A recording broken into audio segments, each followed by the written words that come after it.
Happy Friday. I'm so excited. Oh my gosh. It has been a week, boys. Maddy, David needs no introduction, the Davids. It has been a week. It has been a week, including the release of 9.5 yesterday, which was insane. Very good. Look, people already updating. Thank you in the chat. Yay! Tyler, fix your mic. You're on the wrong mic. Oh my god. I did thoroughly enjoy finding another Aspire 9.5 install video that wasn't our product. Yeah, it's like a vector software, right? It's for like CNC. And I was like, okay, that's cool. Yeah, and then last night we did like a little unboxing stream, and at the very end, Adam showed up and like just was like, by the way, we released an extension. So that was cool. So there is now a pre-release Aspire extension in VS Code. It doesn't do anything like new and novel except for hooking into whatever debuggers you have. So right now it does Python and C#. So if you have DevKit and if you have the Python extension and you F5 an Aspire app host, it can debug any Python and any C# you have referenced in your app host at the same time, which is sick. It also puts the CLI into like the command palette. So you can do add and all those things, Command-Shift-P. And so try it out. It's super early. Like part of the reason we shipped it is because we can ship it out of band with the repo. Like it doesn't have to release when Aspire releases. So we plan on iterating on it a lot faster until it's more stable. And so Command-Shift-P. Oh, that's okay. Yeah, Mac. Sorry. I was like, just F1. It's way easier. So that's cool. 9.5 has also got like a lot of stuff. It's got a lot of stuff in preview too. Because with the Aspire, we're quite judicious with the preview tag. We just smack it on there when we want to ship something so that you can use it. But we also don't want you to be like, why'd you change this? Well, because we did it bad the first time and you had to tell us that. So that's where we're at. You can see we're missing Damien today. He has taken a nice long weekend. It's well-deserved after this week. So that means we have the David Pine. So if you have him on your Aspire bingo board, wait, let me drop the banner. Oh, yeah. If you have David Pine mentioned on your Aspire bingo board, that is a free today. That is a freebie because he is in fact here. If you have Damien, Fowler's frozen. If you have Damien and Maddy bickering, you're kind of screwed. So sorry. Ooh, yeah. Just if he texts me or he shows up in the chat and he starts bickering, then that's fine. Fowler's trying to learn how to use his computer. Oh, I see the OBS. Mm-hmm. Why does he could just go direct, couldn't he? No, because he's using a nice camera and it overheats if you go direct. Ah, okay. Nice. You're doing really good, sweetie. You're muted. So it's a whole thing. I mean, Damien built machine just crashed, so. Oh, cool. Nice. That is his fault. Is that you bickering with Damien, do you think? Free labor, but I pay for the parts. That's the issue. Some other housekeeping. So the Discord, Aspire Discord, we are very close to 1,000 people in the Aspire Discord. It has had no formal, what's the word I'm looking for? Promotion, besides literally just us tweeting it occasionally or skeeting it or talking about it here. So that's insane. We are very excited about it. Definitely join. It's a good time. It's like it's unhinged this morning. We're talking about Isla suggested, we ship the Linux kernel as an Aspire app. So, we're doing full Friday behavior mode, which is very good. But also we like to give sneak peeks of demos and things. There's a channel for people who are riding the nightlies now. It's a good time in there. Finally, if you would like to be on AspiriFridays, we're opening it to the masses. I love that. I love that. Review these. So you can't, so there is a chance I read it. And if it is just horrifically done, I say, no, I'll skip that. But you can now submit, and I'll update the show notes and whatever with all this stuff after. I should have done it before, but that would have required future thought from me, which I don't have that skill. So yeah, fill it out. Let us know. We're probably going to lean towards open source apps just because people really like to see the samples after, right? Or, a fork of something, or you can take something that's not open source and then you can make like an open source version of it and kind of model why it's an interesting problem to AspiriFy. Oh my gosh, Damien is in the chat. This is so good. This is great for everybody who has me and Damien bickering on the bingo board. Because you can bicker now with him in chat. Maddy, leave Fowler alone. No, I will not. You're bickering. There you go. There we go. No, that's not bickering. That's just me yelling at him. It's different. Not yet. So, okay. Reminder. Oh wait, I have to take one banner off to put the other banner on. God, I hate the internet. I'm so bad at this. Reminder, join in for bingo. That is also what we're going to be aspirifying today. For those of you, so Pine, you've been in the chat, but I'm going to use you as kind of the person who doesn't know what's going on in this episode. We have been trying to push an admin portal for our well-known and loved AspiriFridays bingo. So that we can do a couple cool things. The first thing was just to like verify or like push to the people like a notification like, oh, Maddy swore if you missed it, right? And so when people follow along live, it's more interactive. Also, you know, maybe the admin can, I don't know, we could do fun things. The other thing we keep talking about now is adding a bot that listens and like pings it. And so it's like, the really hard thing to do. Yeah, well, I know. It's almost like, oh wait, I have Pine mentioned. Hold on. This is my new board. You need to have like in regular bingo, like there's someone that just calls out like, you know. Exactly. That's what like, the bot will B13, yeah. So totally need to do that. That'd be cool. And then maybe people can vote. I don't know. I have a lot of ideas. And just as a reminder, the original version of this app was built on a Monday night during the NBA playoffs after I had 2 glasses of wine. I downloaded Cloud Code for the first time. I thought, you know what I'm going to do? I'm going to try vibe coding with Cloud Code. And I built this. And it works great, dude. You can even download like the picture and tweet it. But then Tommaso, our BFF, our Italian BFF, Pasta, Mamma Mia, who's on our cloud solution architects team. I don't know. Yeah. He was like, you can't just have people posting that they want a bingo when they didn't. You need to have administrative rights. And I was like, that's so true. So he vibe coded an admin portal that all works really well locally. And so then we tried to deploy it. And after 5.5 hours, 2 or 3 weeks ago of messing around with an Nginx config. I watched that one. That was hard. Yeah, it was tough. Now, one of our amazing community members fixed it for me. And I did look at the change. Yeah, no, I know. I actually don't want to do this because I'm gonna cry. But it's like I don't even know what. Yeah. What? Just stuff. This does work. I tried it. However, I then said to myself, I now have a personal issue with Nginx. No, Andrea, it works. It works great. You did a great job. You did amazing.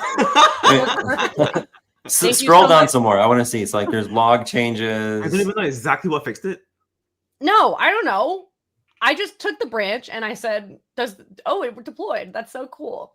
And then I said, oh, you almost got me early today. And then I said, hold on. Proxy redirect off. Maybe it was that one. Maybe. It's even commented. Like, isn't that so nice? Oh my god. It's the signal R bits. Oh, that's interesting. No, it was doing a redirect. Like we didn't even get it to do the right thing. It just kept doing a redirect for some reason. So I'm not going to merge this, Andre, even though I love you and I appreciate you. We're going to rip it out. We're going to use YARP instead. So let's make it 10 times harder. I agree. Yeah, right. That's what we do here. If you didn't see the episode with Hanselman last week, we had a great time, by the way. Hanselman asked us before we went live. He goes, is this show supposed to make Aspire look good? And we were like, no. Why do you do it if it's just like making it look bad? And I was like, that's the point. Someone commented and said, I'm an hour in. This technology is half baked. I was like, yeah, you don't get it. Bro. That's amazing. And people are shipping like real ass production apps, like real ass production servers with it, and it's amazing. And That's so really funny. guess what? We like to ride the nightlies. We're party people here. Nope. So what can I say? We're very cool. We're very good. I'm gonna move my bingo board so I can actually follow along. Yeah, instead of YARP, we could do Cassini, Sebastian's Jesus, little project. Lord Almighty. Oh yeah, Seb last night. Did you see this, Pine? Seb last night told everybody that he was the boss of the Aspire team on a stream. Yeah. And everyone was like, yeah, totally. You totally are. Oh, I missed that. Ugh, he's something else. All right. So I'm not even going to try and do a walkthrough of this repo because that always takes like the first hour of the show and people are always like, get the code. And I completely agree. We're just going to use 9.5. Oh, yeah. Great call. So first and foremost, I did update the Aspire CLI last night. Prove it. In 9.5, there is a new feature called Aspire Update. You can do that from the command palette, can't you? Oh, God, you're right. I should install the extension. Oh, you don't have it installed? I haven't. I installed it last night. What do you mean switch to release version? There is no release There's version. None. What happens if I do that? Uh-oh. Oh, no, it doesn't work. Okay, good. I was like, hold on. Oh, wait, let's add a pet. These are my dogs, Noli and Mari. Those are my actual dogs. Who do you want me to add today? Chicken. We need an Aspire pet. Chicken. I know we need an Aspire pet. This is going to be foul. Yeah. That's cute. He's cute. Catch the ball, little chicken. Okay. Yeah. So now we have an Aspire. Oh, it updated. Oh, no, it is. It's right there. All right, before you do that, wrong. Here's already a bug. It doesn't update the CLI. Oh boy. So before you do this though, turn on screencast mode. Oh, okay. So I really like screencast mode, but I don't like that it shows the letters I'm typing. Well, you can disable that. There's settings. What is screencast mode? How? Screencast mode's been in, so what it does is it does an overlay of what you're typing and it follows your mouse better and does everything. And you can configure it. It's built in natively and it's been there for years. And I had a tweet about it like 4 years ago that went viral because people are like losing their minds that it existed. So how do I configure it so that it doesn't show letters? So when Hasma said he can't see like fingers typing because we're presenting. Yeah. This is the fix. Oh. That's why I kept screaming in the message like, turn on screencast mode. Yeah, we like to ignore you because you're I know. Right. I don't know. No, it's better if we do this instead. Yes. Hold on. No, but you can actually configure yours. You can configure like the placement too if you want the overlay to be like lower on the. Okay. And like the size of the font. We're gonna do that quickly. First, I want to show everybody Target now sells custom keycaps. Oh, nice. Target. For the girlies, dude. So I got some tortoiseshell keycaps and I shoved them on my keyboard the other day. Target. Mine's not Fine. cool. Where are the settings for this? Are they in settings? Yeah, it's all standard settings. So just go to your preferences, settings, and then screencast. Okay. And then you can configure show all that. raw keys. Yeah, no. if you want that, if you want shortcuts, if you want commands, you can have a delay. You can change the font size if you think it's like too large or too obnoxious. 50. Save. A little bit less. Okay. And if you want like the padding to be like, if you want it to be like closer to the bottom. Yeah, or up. Okay, vertical offset. I want it to be not on the terminal. So then like 40? See how it's 40 is up higher. If you do 4, it's like way lower. So it depends on where you want to set it. You could do higher. You could do it at the top if you want. I can see the terminal there. Okay. Yeah. Oh, it's a percentage. I was like, that seems like more than 4 pixels. Call me crazy. Okay. So update. Aspire. What? What did that just show me? Why did it just show me stuff? It's okay. Used while in the context of some input. What does that even mean? I think screencast mode's probably pulling up like quick pick descriptions of things. I see. Okay, so I just did update. This also works in the CLI. It asks you. You can pick a channel.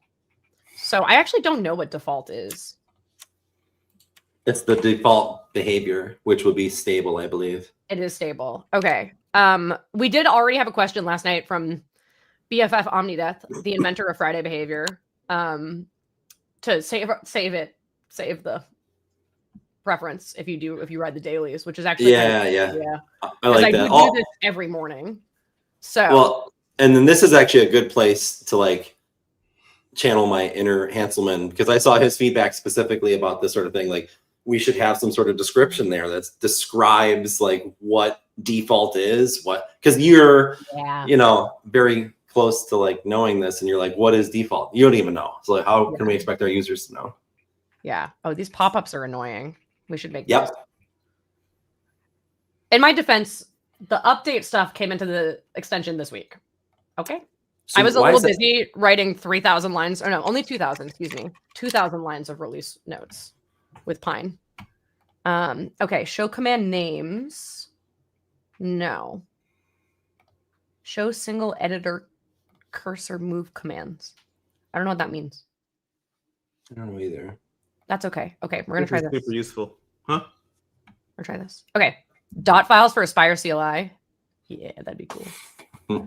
Okay, so update successful from 9.5 preview to 9.5. Let me actually look at that. Ooh.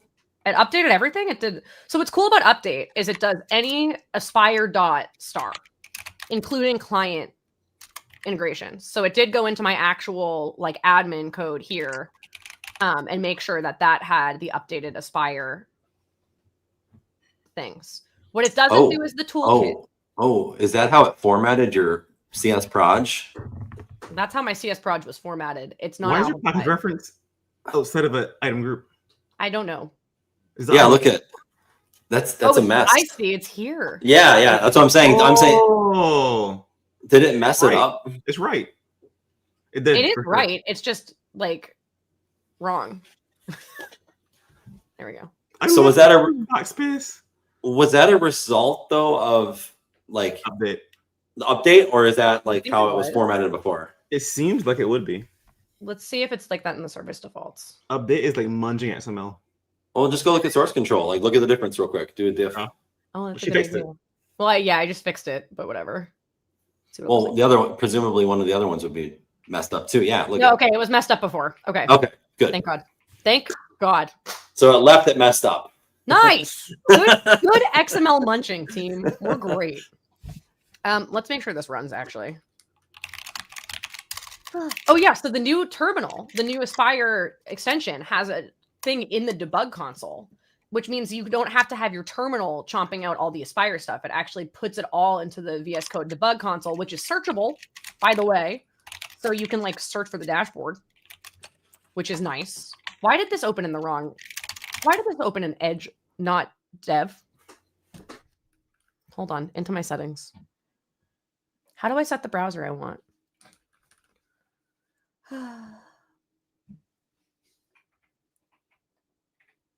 Or an absolute path. We'll use the system default. I thought that was the system default. Whatever. I don't care. It also creates a launch profile. Oh, this is why. So wait a second. You said that opens up the debug console for those commands. That actually doesn't do it inside the terminal. Mm-hmm. When did that change? When the extension shipped last night. Okay, so you can close this issue I filed then. Oh, sweet. I haven't actually gone through and cleaned up the extension issues yet, so that's a good call. We did add a launch profile, right? So now you can go ahead and configure this in the way that you want when you Aspire run. So it's detected Aspire run inside the extension, starting a debug session in VS Code, etc. And now it's debugging. Very fancy pantsy. Super important. There's a thing called the Aspire terminal. If you look there closely, that is not the same thing as running outside the Aspire terminal. So if you pull up terminal, Maddy, yep, in VS Code, there's two terminals. There's push. That one, the Aspire terminal, is the one that when you run Aspire run, it will detect you're in VS Code and launch the debugger. If you run it from push, it will just run normally. Is that true? Yeah. Why is it formatted like that? Because you have no space. That's true. That's a great point, actually. Thank you.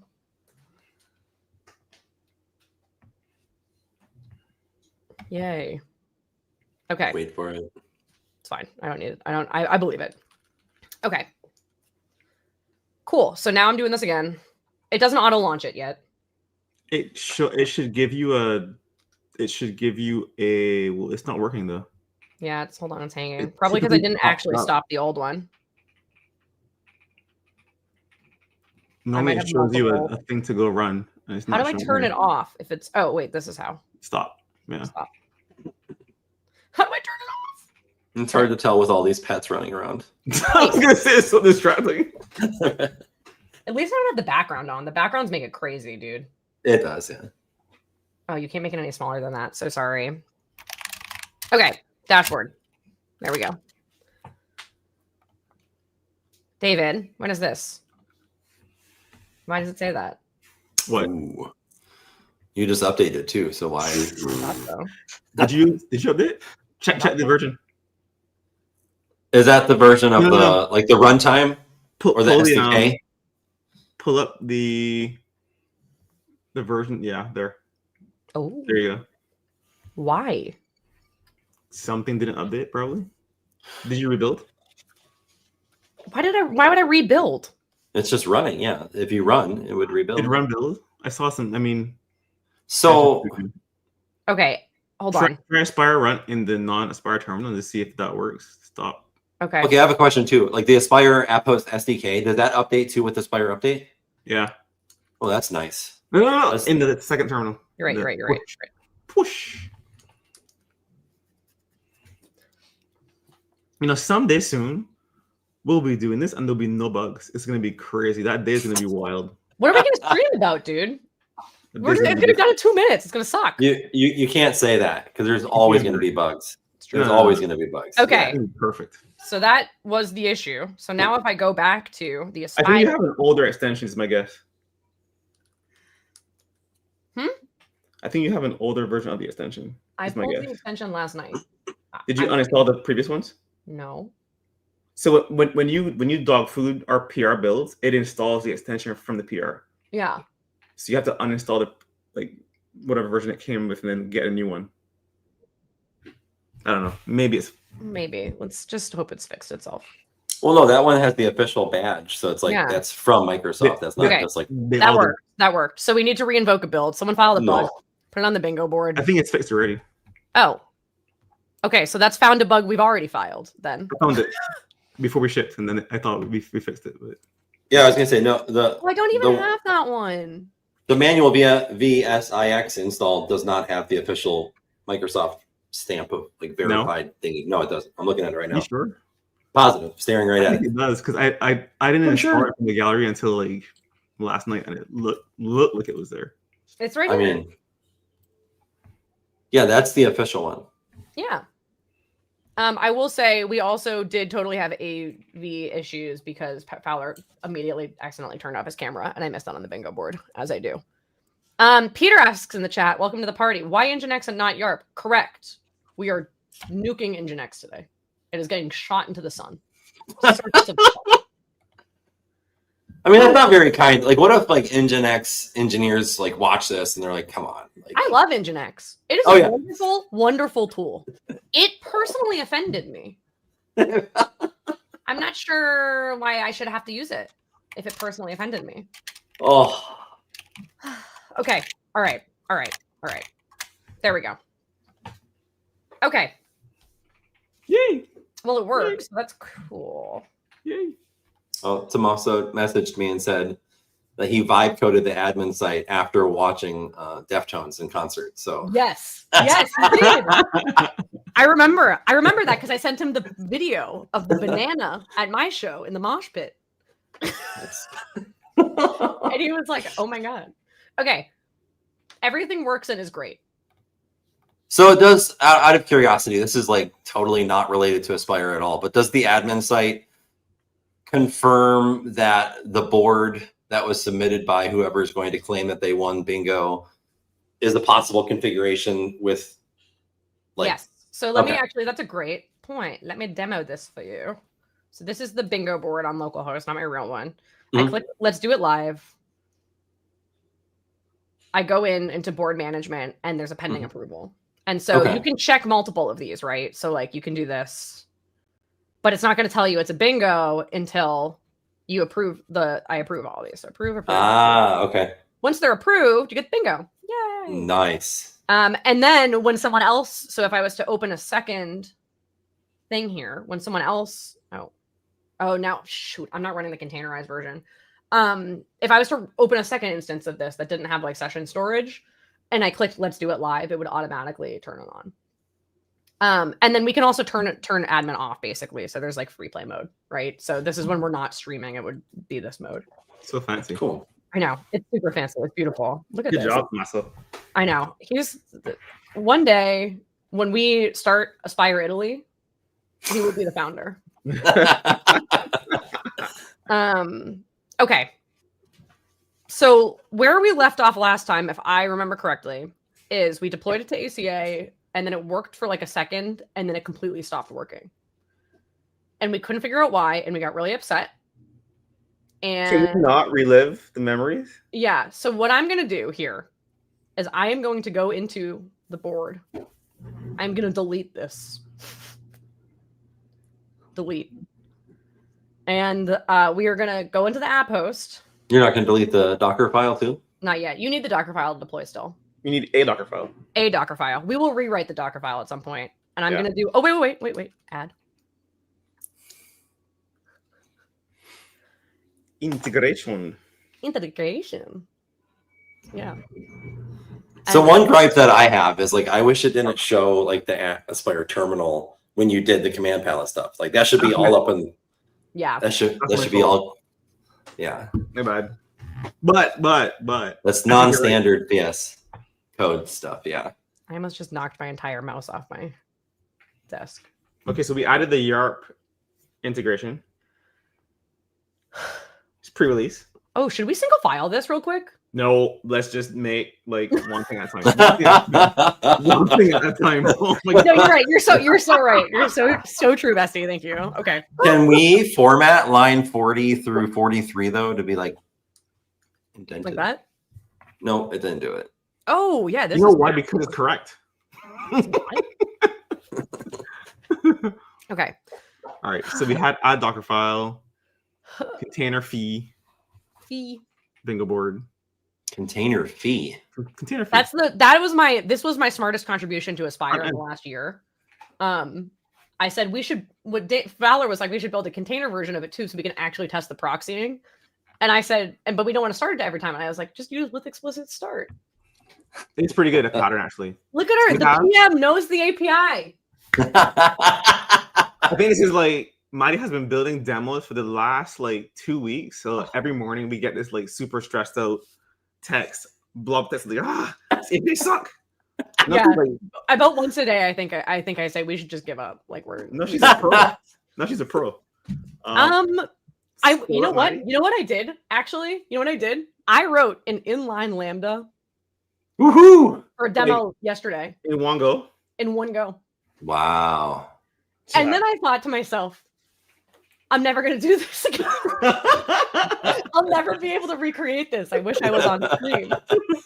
The craziest part of it was that I knew it was an inline lambda. Like, it wasn't like I started by like fucking around.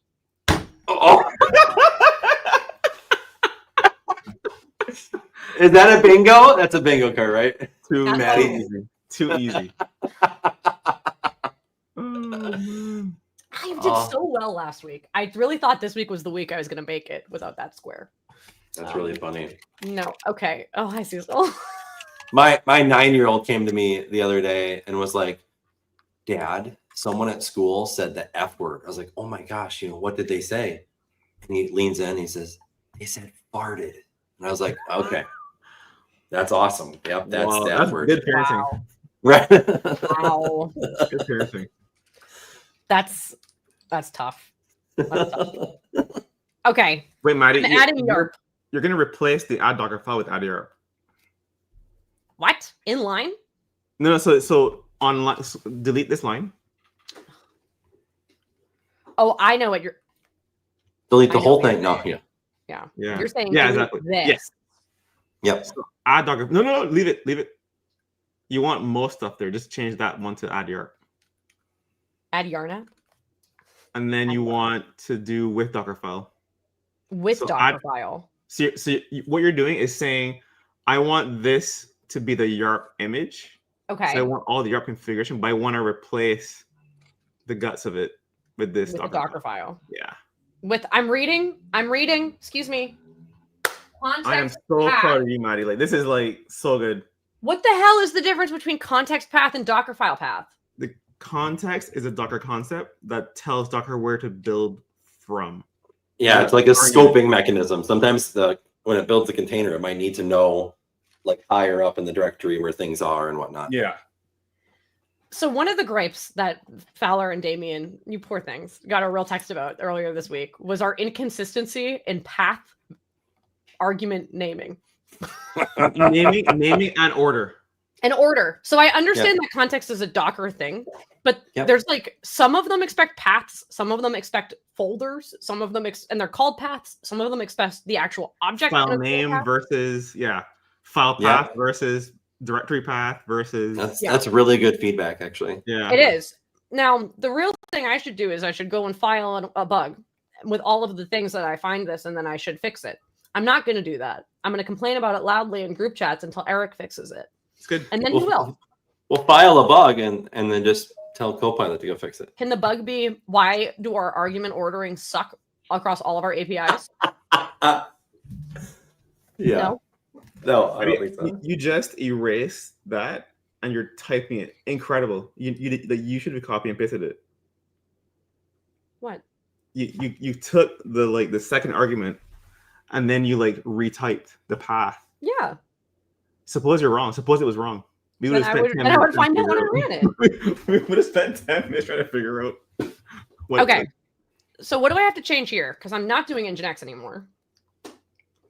There's a David. Did you put this in the what's new, or do we copy it from the README? Oh, good plug. Good plug, Fowler. I just work here occasionally. It might be in the. I think it's in the what's new. It's totally in there. Yes, I think it's in there. Actually, and I updated the YARP article as well, so it's got all the static file stuff in there. Whoa, what are you, like person who does content or something? I mean, whoa. Okay, this is our what's new, by the way. I'll actually put the link in the chat because I'm really good at streaming. Thank you so much. YARP would be under integrations, I believe. Oh, are we gonna do a dev tunnel today? No, we could. Okay, so we added static file support. Why is the capitalization of this like that? It's a good question. Should be lowercase f or uppercase f? It should be. It should be lowercase f. Yeah, maybe it should be lowercase f. The reason it's like that is because it's AI wrote that. Is it? Yeah. Slop. Crazy. Slop. And we had 4 or 5 people comb through this whole thing to review it. Like the 3 of us, everyone on the team reviewed their own parts. And yet, a lot of content. Now do I realize this should be lowercase. So here's a link. I'm going to drop it in our chats. This is what you want. Oh my God, third David is in the chat, and he says that it should be Dockerfile file, which honestly, I kind of agree with that. Like the actual Dockerfile file, I don't disagree with. Dockerfile artifact? Dockerfile file path. Multi-stage Docker builds. This is not. Oh yes, this is where I want to go. Okay. Look at. So I have. It's the right casing. Yeah, this one's right. Okay. Such as building a front-end application and serving the compiled assets. Well, we're not. No, we are. Yes, you are. Okay, so this is my. So it's a multi-stage build. So what you're doing is running npm build in the container, copying the assets from that image into a second image, which is the YARP-based image. Okay. That's how you get the static files in there. So I can just copy paste this. This is going to work. You should be able to, yeah. I mean, the same thing is happening for Nginx. If you look at the previous code. Yeah, no, I know. Okay. I just don't believe it. Oh, okay. Yeah, so sorry. Also, why node 20? Why do we keep doing node 20? Is that like the LTS? No, 22 is. Actually, 23 might be now. No, thank you. 22 sounds fine. Okay. YARP 230 preview 4? What? That's the base image that we ship. We ship with the nightly YARP image? It's in preview, right? The integration is preview. Yeah. Yeah, YARPs. The image is preview. The image is preview. The package is preview. YARP is preview. Therefore, it's all preview. Nightly? Huh? Okay. Yeah. YARP has never shipped a non-nightly build for the image yet. It's still preview. That's actually pretty awesome. Okay. Work dir, that's fine. This is fine. This is fine. Okay. I'm gonna close that. I think you're supposed to run npm with the install -ci when you're doing like Docker. I mean, who knows? I mean, it's not in the docs, so how am I supposed to know that? I'm just a lowly bot reading. And then do I need to do the static files thing? Yeah. That's like the whole point of this, right? You do, yeah. Okay. So this is a new feature in the YARP container itself that enables static files to work. Okay. And then do you still need the yet or not yet? Do you need the reference though to admin? Is that correct? Yeah, that's still correct, right? Yeah. We haven't configured the routing, so nothing will work yet. Yeah. Oh, Shane says npm install CI is correct. Fix the docs. Yeah. I mean, don't change it now. Let's okay. Let it work first. Okay. So yeah, so it still needs the admin because that's the back end with the Signal R hub. It does, but we haven't configured any routes for this, so it won't work yet. Correct. Should I do that? You should delete with HTTP endpoint. Oh. I think you also did we do this? Oh, this is run mode only. Right. Wait, hold on. Is that right? That's not right, is it? This one is so no. We did that wrong. Yes. The app is supposed to be in the if, not in the not the container build. So, I see what we did. This is what we did. No, I get it. Yeah. That's fine. Yeah, okay. So because this was purely a testing local focus thing. Yeah. I think we can delete that with HTTP endpoint port 80, but this in line 33. Yeah, comment that in out. YARP? I mean in Vite? That's not in Vite. That's the publish mode. That is using the YARP. You still need the whole call. So just delete line 33. Yeah, I think so. Okay. And then the next part of this is you erase the configuration for YARP. Sorry, for Nginx. We have to route calls to admin, right? Is that the idea? Do you remember the route? Like, what's the front end route that we chose? look at your source control. Yeah, hold on. No, it's this there in your diff. Yeah, I'm sure it is. Oh wait, wrong one. Bingo board. Where the fuck is it? Oh. Why is it not? Oh, because I'm in the wrong branch. We take no responsibility for this. Two rapid fire, just like within 10 minutes of each other. Okay, location / bingo hub. Click the thing, Maddie. No, Damien, I'm not going to click the thing. I am here to represent the normal people who are just humming their way through life. Oh, like an absolute menace. I think when Maddy drives, we get the most so successfully. Okay, we get the best content when Maddy drives. I am now convinced. I am never gonna type again. This is too much fun to watch. My husband earlier today looks at me and he goes, because I was talking about AspiriFridays. I was like, yeah, we're doing the Proxies strike back. And he was like, who lets you do this? And I go, I'm in charge. I let me do this. And he was like, who let you in charge? That's horrifying. You should be in charge. And I was like, you're so right. He's so right. But my gosh. Okay. So / bingo hub. Perfect. So back to the codes. We are gonna do with configuration for YARP. Before or after with Dockerfile, you think? Doesn't matter. Oh, okay. Fluent. Yeah, because you're chaining to the same iResource builder resource type. Oh, Maddy, lambdas. Nice, you got it. Did I do it? You did it. You totally did it. I'm so good. I'm so good at engineering. In order, if you watch all the videos, you can see like a exponential improvement. It's just because I've never had to learn them because it just gives you the squigglies and then I fix it. But now I'm being watched and it's like I have to figure out. You're at home, like just typing lemon, like, okay, I got it. I'm gonna start practicing. So now you have to do like c.add route. Is that Add right? route. Yep. Oh wait, I'm gonna read. Bingo hub. Oh, it's a path. Like you gotta love it. It's a path. That's actually a route. It shouldn't say path, should it? It should say route, yeah. Yeah, So you that have should to say give it route. like What is what a you YARP want to route. cluster? So you want to tell it where, like, what route do you want this to route from, and where do you want it to go? There's two arguments. So the input is bingo hub. The like the target is admin, right? Two arguments. When someone types in /bingo hub, route to admin. So yeah, just admin, just admin. Oh, I don't have to get the endpoint? And then delete with reference. Do you still do the wait for?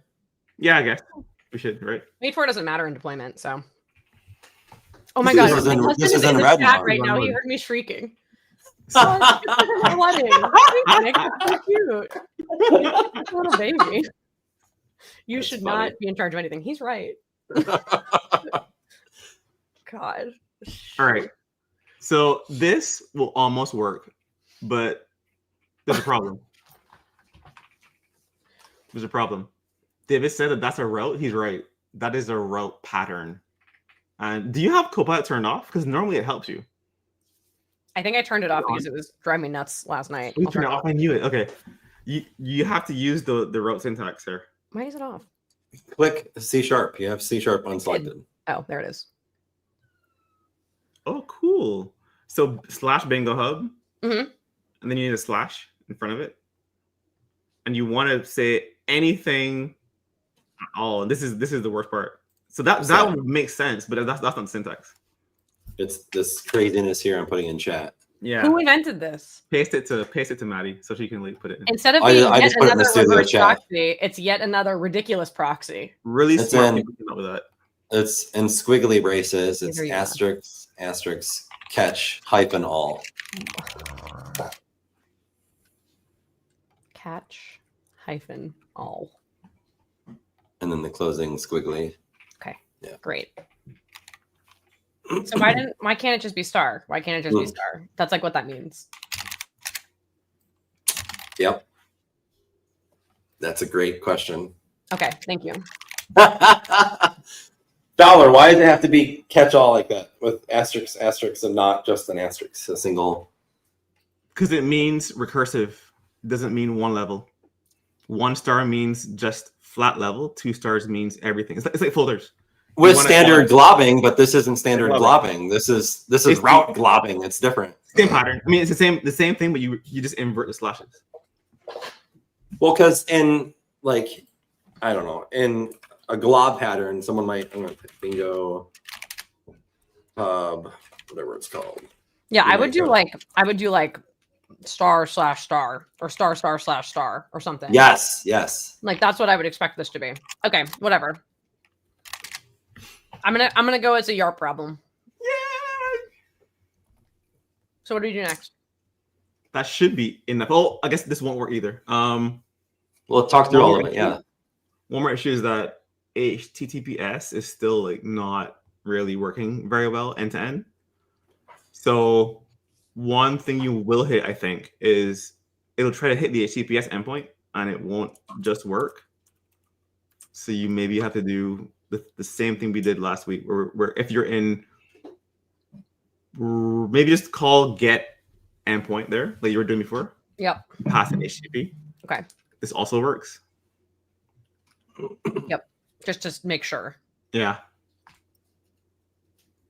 I don't like this developer screencast mode because you can see how often I panic save. No. Oh, I have mine automatically saved every time it's like edited. Oh, I have autosave on. I still do it. Yeah. It's a habit. It's like a nervous tick. Like I'm like save. Yeah. Remind me, is the path bingo hub on the admin? Yes. So that is this guy. That's going to be registered though inside program of this. Program CS. Yeah. Map hub. Scroll down. There. Okay. Perfect. Okay. Perfect. Perfect. Okay. Wonderful. All right, let's go. Run it. Let's run it. Okay. It's gonna work the first time.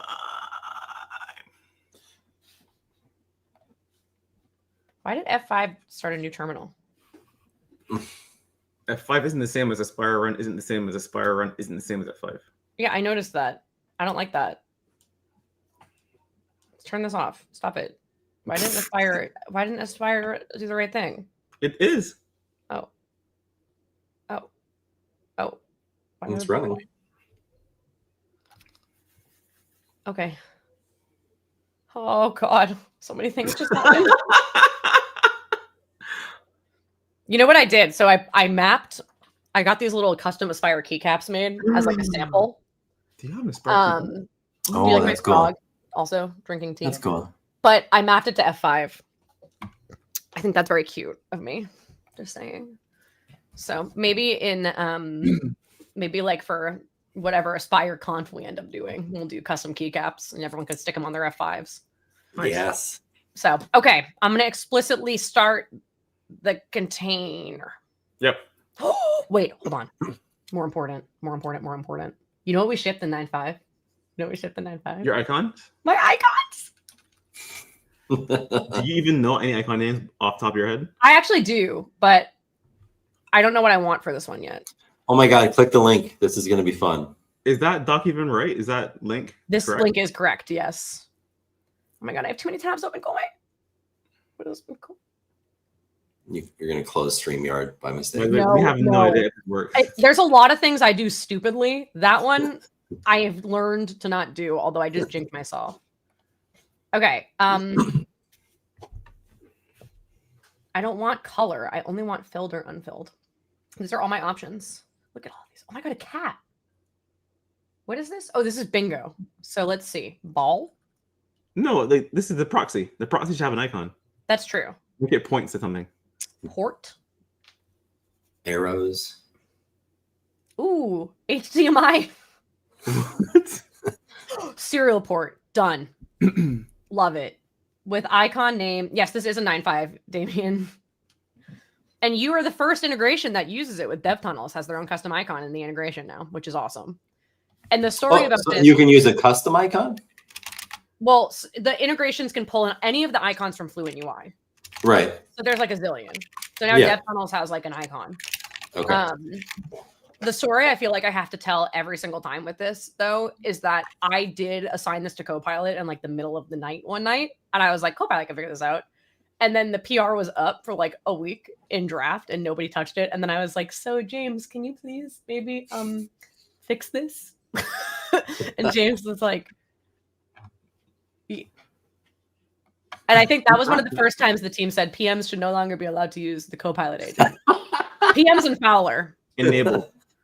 Anyways, you. So that should be up by now. Okay, so it's running. Bingo.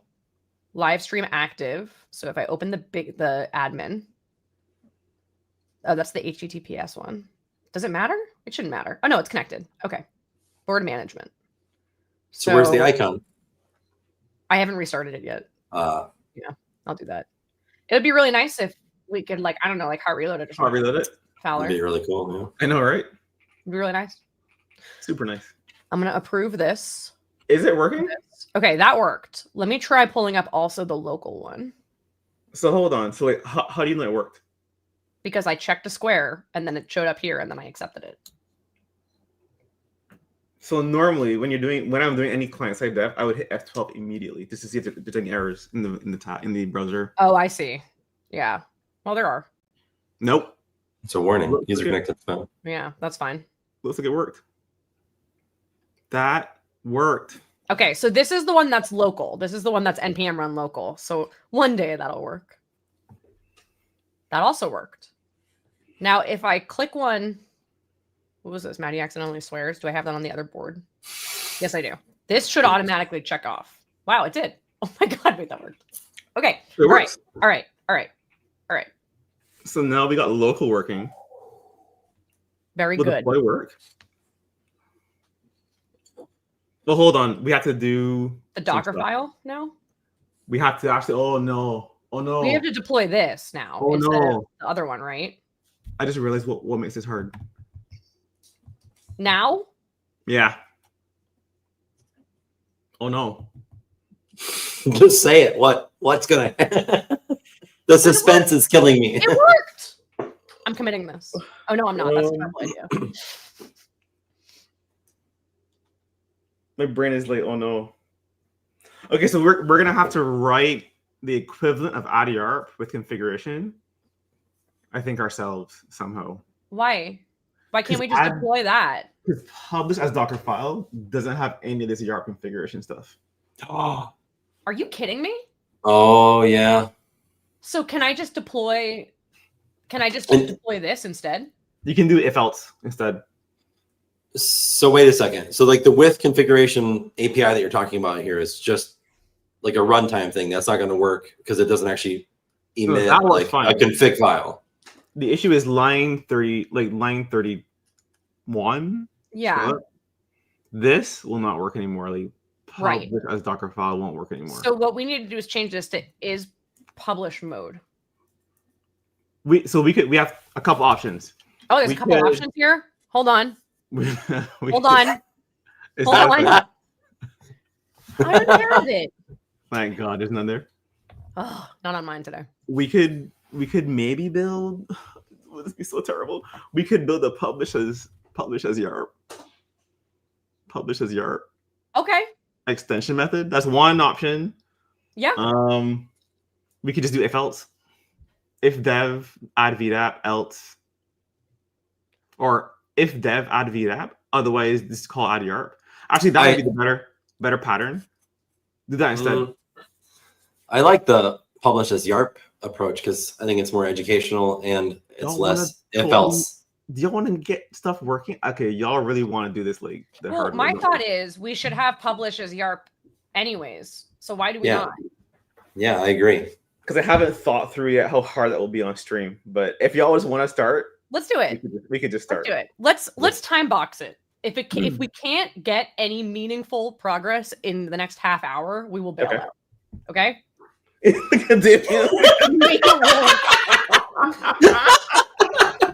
No. That's how I feel. No. Proxies part 3 next week. We've already got plenty of ideas in the chat for what is the hell? This is Return of the Jedi. Return of the JavaScript. Oh. Okay. So, do you want me to just vibe it? You want me to just tell go? Okay, so what makes this difficult? So F12 on add YARP.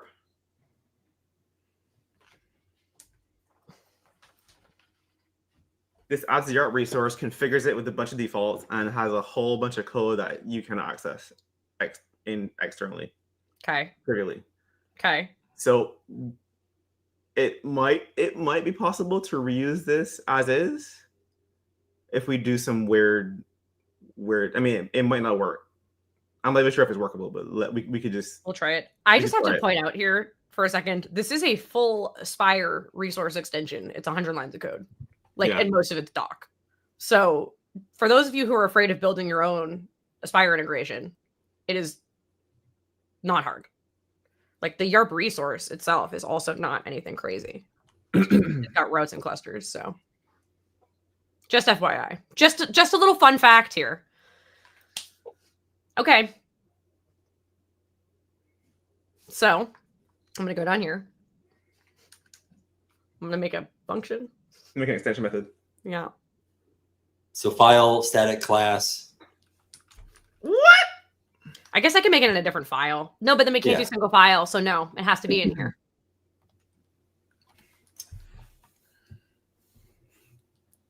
No guest today. I'm the guest. I'm the guest. YARP resource extensions. There we go. It built it.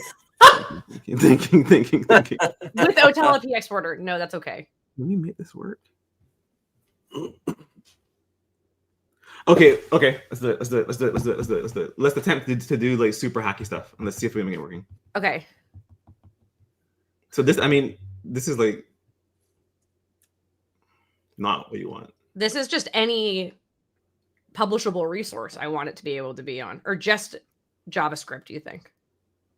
Start with just what we have today, the node resource, and then we can make it more generic. Okay.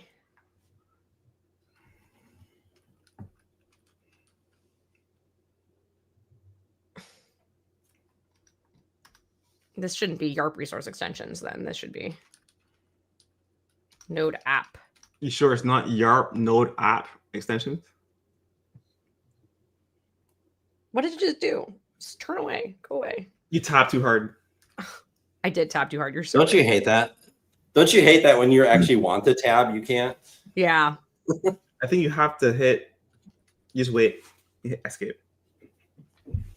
Okay. Okay. Publish is YARP, this node app resource. Mm-hmm. Yep.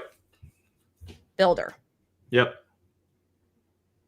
Does it need any other args, we think? Probably not. No. Yes, you do. But right now, let's just start simple. So very first check is if, look at that. That is so useful. Really? Not real. If builder.application builder, are you in Python? You have to have parentheses. Is Nick watching this? I'm sorry. As you know, I have been unfortunately writing a lot of Python this week. Yeah. Execution context. Oh. That is not is publish mode, I guess. If you're, what is that in the middle? Okay, yes. Perfect. Is publish mode. Yeah, if you are not publish mode, then just return builder. So if is run mode, return. No. I mean, we made a huge mistake in having bools. We should have had an enum for future proofing. So I would just like did not look at the very beginning or that's right. Yep. Perfect. There you go. You can tab that. That's fine. That's right. You can tab that. Okay. Do I have to have these? I thought I could do a one-line return here. But don't do that. Why not? Because it's evil. Don't do it. That's a bad take. That's a bad take. Don't do it. No, that's a legit take. What? That caused the what's it called? That OpenSSL bug. What was it called? Heartbleed? Heartbleed was because of that single line if statement. Are you kidding me? No, wasn't. That's stupid. Okay. All right. So the next step is this part is a bit ghetto, but it's fine. We're gonna remove the node app resource from the model. Oh. Let's do it. See, this is why I use Copilot. It doesn't ask me questions. It just types. just do it. Just do it. Remove. So, like what? Builder dot.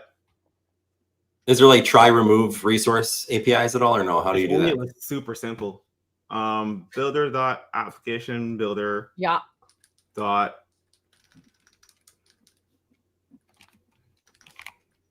Resources dot remove. Yeah. Yep. Builder dot resource. This. Builder dot resource.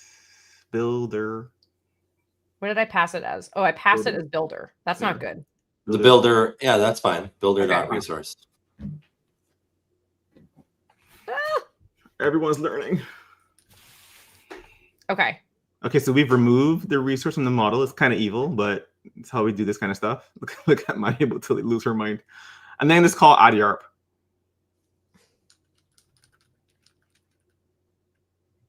Builder.application builder.add YARP and use the same name. So builder.resource.name. And then so this is like what we call a bait and switch. So you return the original builder. Dude. I mean, no, but yes. Oh. No, this is right. This is right, but you're building a generic method for everyone, not just for yourself. Right. That's true. So, yeah, and then return the original builder to the caller. Yep. And now you're going to add a lambda to your publish as a YARP method. How do I add it to a method? So as it's a parameter. We're here so Yeah, comma, space, func. Action. Do This one's an action of YARP resource. Or sorry, this is much worse. Action of resource builder of YARP resource. This is actually just mean. This is actually bullying. No, this is look at that. Yep, perfect. Right? Yep. Yeah. That's what you want. Yep. Configure. And then control. Why does it not know that? Control dot. Command dot. Why is this not already in here? Namespace. The resource types are in the specific namespace, but not the actual. What? Okay. No, don't do the full one. Yeah. No. But it's. Do the first one just to bring in the using. Yeah. Maddy, are you typing the thing? Why are you typing? No, you don't have to go back down there and do control dot. Maddy, just control dot. Oh my god, Copilot's freaking out. I need to turn it was the first option. I know it was. I thought I was being smart. What if you get it wrong? It's the I wrong always get it name. wrong. Maddy, just control dot. That's part of it, is just getting it wrong. Use the tools. So control dot top option. Yep. Ta-da. Okay. All right. Now I just return the builder. But that configure, you need to call it. Invoke it. Yeah. Right. So get the builder back from YARP. Get the YARP builder back from YARP. Declare So variable. var YARP, whatever. Var YAP. Yep. And then use fancy C# syntax to do configure. Question mark dot. You'll do it. You'll get it. You'll get it the first time. Do configure. Here? Oh my God. Configure. Oh, just okay. Configure question mark dot. Invoke. And then pass in the YARP builder. What is that? So what that's doing is it's saying if your configure action is not null, you'll invoke it passing in this YARP iResource builder. So it's basically just like a null check in line. Yeah. So we got to do some more stuff. What the hell is invoke? It's just the action. It's on the generic action. Yeah. Okay. Yes. It's built into like any lambda. You can call invoke. Okay. Wow. It's good. This episode should have been Return of the Lambdas, or that Lambdas trip back. This is pretty. I mean, this is pretty advanced, to be honest. Like, I was gonna say, like, this is. I mean, I write a lot of stupid apps, but like, writing the methods that are how to write the app is where I start to get a little. Like someone in the chat, oh Ralph, I feel bad for Maddy with the backseat coding. You shouldn't feel bad for me. Oh, sorry, I signed up for this. Okay, I signed up for this. I'm learning. I'm a learning bot. So one of the things you have to do here is the node app resource tells you where the Docker file is. Yes. So you want to set the Docker file context to the node app resources working directory. Yes. Ooh. So you are going to call YARP builder with Docker file. Okay. So after the configure, you think? No, before configure, because you want to give the user a configured YARP resource. Yeah. So So YARP builder with Docker file, and then pass in builder dot working directory. Is it there? Builder dot resource. Yeah. Dot working directory. Yeah. There you go. But didn't we already remove the resource? You removed it from the application builder, but it's still there. It's still there. It's still in the builder. I see. Okay. In the builder, I passed. Right. So you still have a reference to it. Yep. And we don't need to say YARP builder dot with.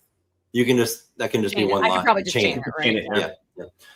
And then another optimization for anyone that would care is like builder dot resource. You could probably just grab that as a variable above line 68, and then instead of saying builder dot resource multiple times. Oh, so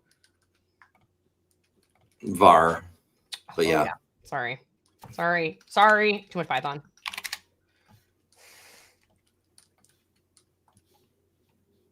And then use node resource wherever you. It didn't suggest to refactor it for me, but whatever. There and much more readable. Thank you very much. Mr. And the line above it too. Oh yeah. Okay.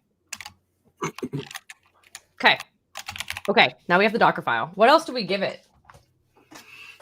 I think that is it for this method, and then you want to copy. So I think what you would do here is in the call to publish as YARP, you would pass that same configuration callback that you're using. Okay. So yeah, here. so let's make the publish as YARP. Yeah, and then C, you would copy that add row. Yep. Okay. And I don't need with static files? You do. You need, so I think instead of C is Y, because Y is the YARP builder. Right.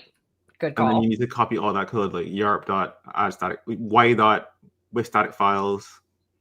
Oh, okay. So I'm basically nesting it. Yes. Okay. Yep. And then with configuration. Oh, we have with configuration? Oh. Mm-hmm. And then that is even this is a nested Lambda. It's gonna be nested so deeply. There's yeah, yep. Maddy, you are like killing it. Thank you so much. What? And that's feedback I've given to Fowler before too. Like there's too many nested lambdas. It's getting crazy. And he's like, no, leave it. Look at this too. This is inline. This is just entirely unreadable. Like unhinged behavior. So one benefit, I think you can remove the get endpoint no because this is in the publish mode, so it should HTTPS should work. And just pass in admin. Yeah. So what's the technical difference between those two calls? Like when you just pass in the resource versus the explicit, yeah. You can have multiple endpoints on a resource, and when you pass in the entire resource, all the endpoints get considered. Mapped. Okay. Yeah. So it will end up load balancing across multiple endpoints if they're configured in your resource versus that one endpoint being used. Interesting. So this looks legit. Should we run to make sure it works? Yeah. Yeah. And that wasn't even 30 minutes, was it? That was like 15-ish. Oh my god. This is the fastest we've ever been. Okay. So okay. I'm scared, but okay. Oh, I forgot the Blazor thing always pops itself up. It's so annoying. Can't you turn that off? Probably. It's just like it's probably like a launch settings profile thing. So this is this now. I mean, it should still work. We didn't change anything. We just changed publish. So yeah. There's one less endpoint here. Why did we do that? Is there? There shouldn't be. There was 2 endpoints last time, no? Hold on. I know for a fact you're not using the extension. So we fixed like 2 bugs and you hit both of them. Oh.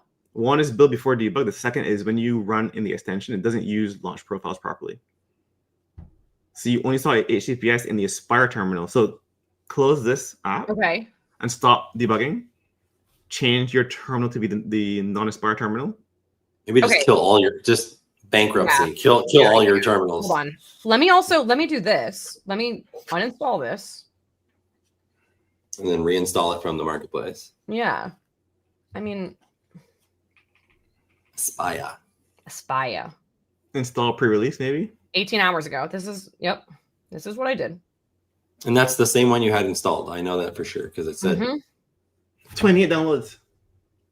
There was 26 before. Woohoo! Well, we got 2 more.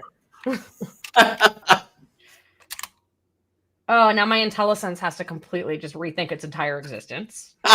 Give it a little bit. Give it a bit. Oh, yikes! There was an error. No, there wasn't. It just thinks there was. Oh. Yeah, wait for it. Yeah. Oh, perfect. It's fine. Don't read it. Unable to find package. IL compiler. What did you install? Did you install the RTM of like? Of course I did. Windows 10. It worked. Can you publish that? Yeah, it totally worked. Why not?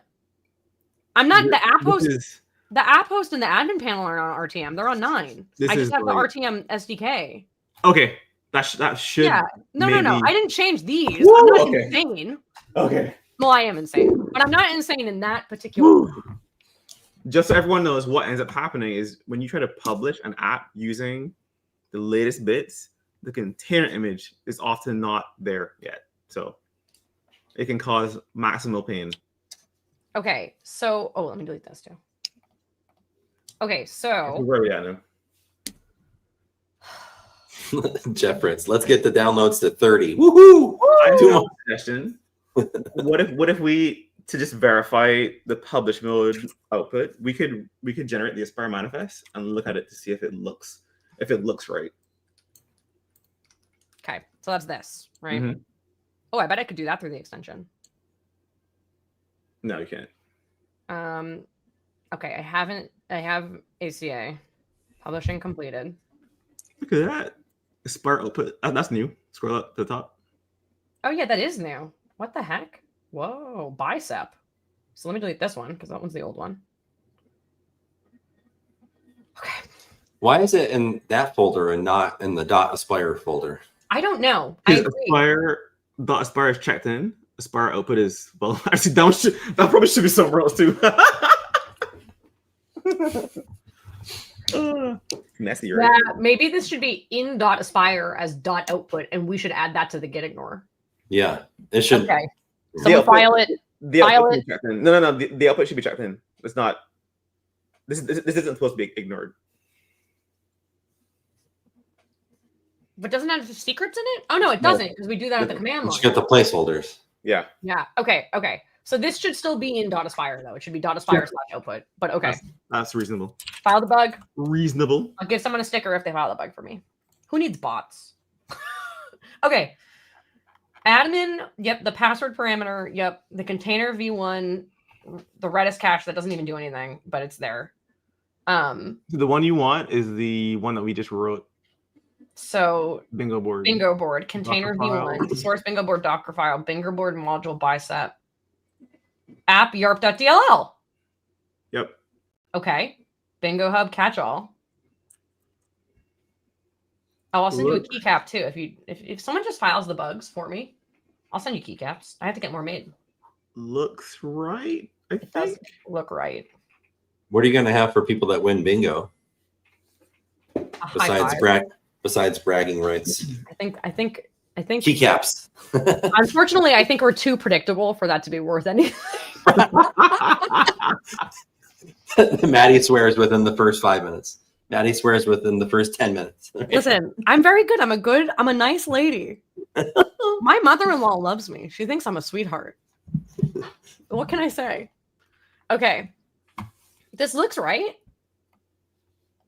So okay. What is this? Reverse proxy clusters, cluster board admin destinations, destination one address. All your config gets embedded as environment variables. What is this? We have to escape the plus UTF-8 sign for some reason. Weird. Okay. All right. Okay. That looks crazy though. It looks whack, but that's fine. Okay. All right. Can I just aspire deploy? No, not yet. Go to your app host. Are we doing the right things? Are we doing? I think we broke something. There's something that we broke that I saw. In the YARP, publish as YARP, do y.with external, not in here, in the callback. I think you want to do with external endpoints. Yeah, that's a good call. Because we're like removing the previous one. Yeah. It's a little bit hacky. Maybe we should keep those annotated. I mean, whatever. It's fine. Why is this? Oh, because it's this. That's why. Yeah, you're really Pythoned out. I know. My brain is like just a giant ball of mush. It's awful. I can't even speak English anymore. Like it's all gone. Okay, now do I aspire deploy? Are we good? Do it. Try it. Break it. See what happens. Go ahead. How long is it going to take to deploy? That's a good question. Let's see if it even works. Do you remember what you did last time, or is this going to be a fresh deployment? This is a fresh deployment. Nice. I think. I guess I should have cleared my user secrets. The environment takes like, I want to say. You should set those in environment variables. That way you don't have to reselect them every time. Yeah, no, I know. No, this is fun. Central? You think Central's a good one today? Australia. No. They have a hard one. They get a lot of stuff. Australia too. No, we're gonna do Central. We're gonna go over to Pine's part of the world. It's gonna be really fast. Type Central, Maddy. I did. Type it again. West Central. Let's do West Central. Oh no. Now you're over by Eric. Yeah. Oh, hold on. Please provide values for them. Yes or no. Default. I'm not sure why the default is no. Like, okay, this is hit Y. That's weird. That's a feature. Cache password. Oh, hold on. I see why this is happening. Okay, got it. I see.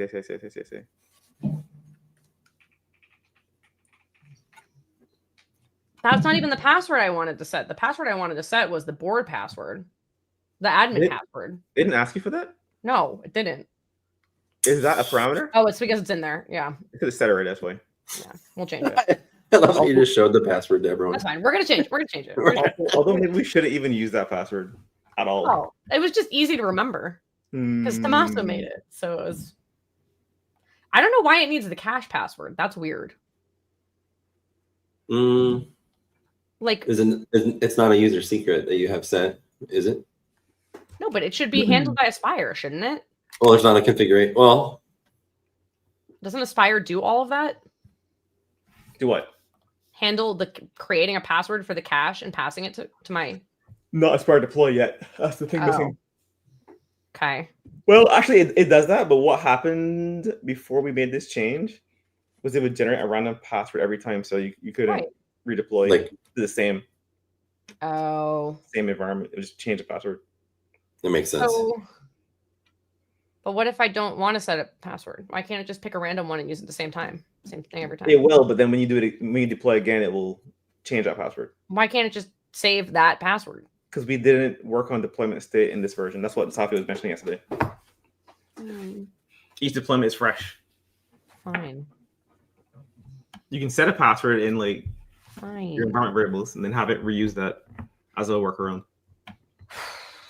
Okay, let me turn on Azure Mask once. Well, could you do that though as an environment variable? You'd have to say from configuration then, right? When you're pulling it in.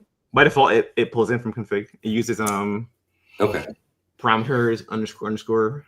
Probably should have that documented. I think we mentioned the Azure ones in the doc. I feel like I've been so distracted lately with not writing learn content. What? I wonder why. Wait, I wonder why. Yeah. Mamma Mia 1 is even stronger of a password, they say. I totally agree. Is this gonna work the first time? No, 0. Oh my god, Chrome disabled the Azure Mask extension. Whatever.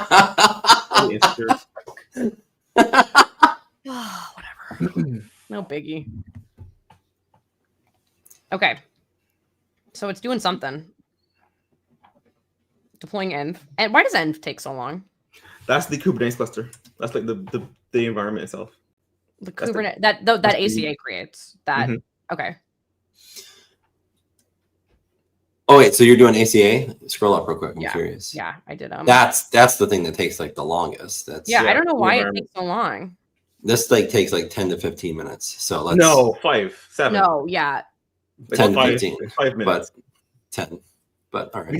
We had a customer file an issue saying that they started a deployment of a Redis cache, and it's been going for 40 minutes. I said, it's about that sounds about right. Give it another 30 seconds. You're almost there. It's close. It's close. Oh yeah, I guess I could do the add Azure managed Redis enterprise thing too. That one is much faster. It is? Okay. Yeah. Yeah. After this works, we can do that. And then you could add dev tunnels and then expose it to the world to come try your local stuff. Yeah. Yeah. Yes. 100%. All right. Yeah. We're at 4 minutes. Shane's saying it's going to be 5 minutes. All right. I'm just telling you what I saw. I done it like. We had to go get a coffee to the messages. I think we should do what Claude does and just use like completely asinine verbs. Like oh my god, we should have fun with it. Yeah, we should. There's so many ideas I have for like fun messaging things that we should employ. Looking at the cloud. It's a cloud. Yeah, Jeff says he stopped deploying Redis and Postgres and reticulating splines. I agree. Allocate them once and then just deploy connection strings. I don't understand why we don't just do that by default if you've already deployed it once. But that's because we don't have the state. When you have the thought about why don't we just X, it's because X is really hard. I know. The moment you say just is when you invalidate everything after it. Why don't you just let me ask it this way. Would it be possible better once you've deployed once on the same machine to not redeploy the same item? Hardest problem in computer science: caching, naming things, and off by one errors, right? So yes, we can not deploy more than once if we can detect reliably that when you change local, you should update the remote. So if you make changes locally, we have to know somehow very quickly that we should do a deployment. If you don't, would it be possible to do git diff? Git does not help. Yeah, no, I know. No, it's tough. I think it's doable. We will have to make trade-offs because once you start caching, it just gets trickier. But I think the next round here is to add deployment state, which will mean there's caching somewhere. Yeah. That you can plug in. Yeah. Yeah, and then we can diff against the previous state, and then the type changes. I wonder if the app host could do something like last edited, like the app host could tell you that it could check the resource. And the last time I had to build a new version of it. Because the app host knows if it's a new or not version of the container. Like it can detect if the container or the project has changed. You have to run all the code. So we have to minimally generate the whole app host, minimally do a diff of some sort with like whatever's on Azure. Interesting. Okay. Yeah, you guys were right. It was 5 minutes for ACA. I don't know. Yeah. All my testing was like 10 to 15 minutes. So I've got logs. Did you go to Australia? No. I did West Central. Shane put in the chat something very silly, which is the closer to you it is, the faster it is, which should be true if you didn't live in East US, which is by far the most messed up of all of them. So, okay.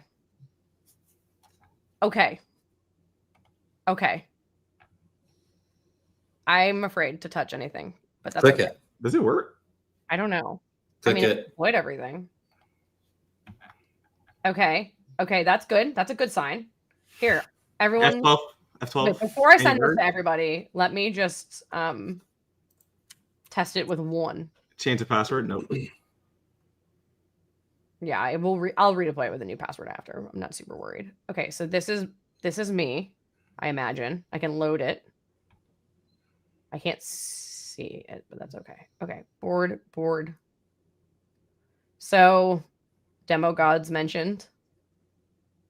Client wants to check this square. Approve.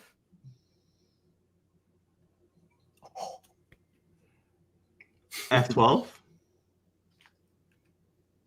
Holy whoa! It worked. It totally worked. Okay. Let me make sure it checked in here. Okay, it did. Now I'm gonna do the most insane thing and post it. Share it. So like, this is working. This is nuts. There's no way this works. Not on the first try. Hold on, it's gonna break at some point though. Yeah. We didn't set sticky sessions. Okay, everybody. Did we have AV issues? Yeah. Oh yeah. Instantly. Maddy accidentally swears. Let's do it live. Did we say that? Wait, did that work? We definitely just said. Maddy had let's do it live. Found a new bag in Aspire. Yep. Is this working? Can you? That's true. One day that'll work. Yep. It's one line. I don't know if we did that. There's no way that works. Yep. Someone shares a private key. I already did that. Vibe coding has been mentioned. Is this working? Is it? I just sent impromptu refactoring. I already approved it. Oh yeah! Wow, it's working. Is it actually working? Someone is scared to try something. Just sent that one through. It for sure happened. Nginx sucks.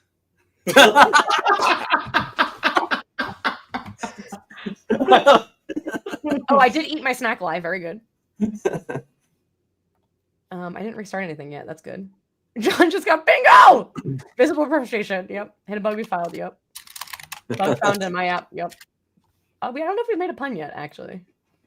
I thought I just approved visible frustration, but now it's asking again. There's no way this works, right? Yeah. I swear I approved that one. So if you click one that's already been approved, Ooh, that works, right? So you, like if you did AI autocomplete being annoying, like any of these, that's just going to automatically work, right?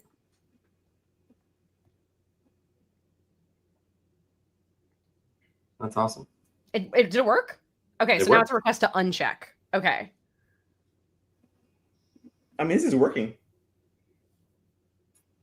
So I think when you send out like a bingo to everyone, you need to have like it show up here, like, oh, this client. Oh, yeah. Like client whatever got a bingo. Yeah. That'd be cool. Yeah, I'm kind of like in shock still.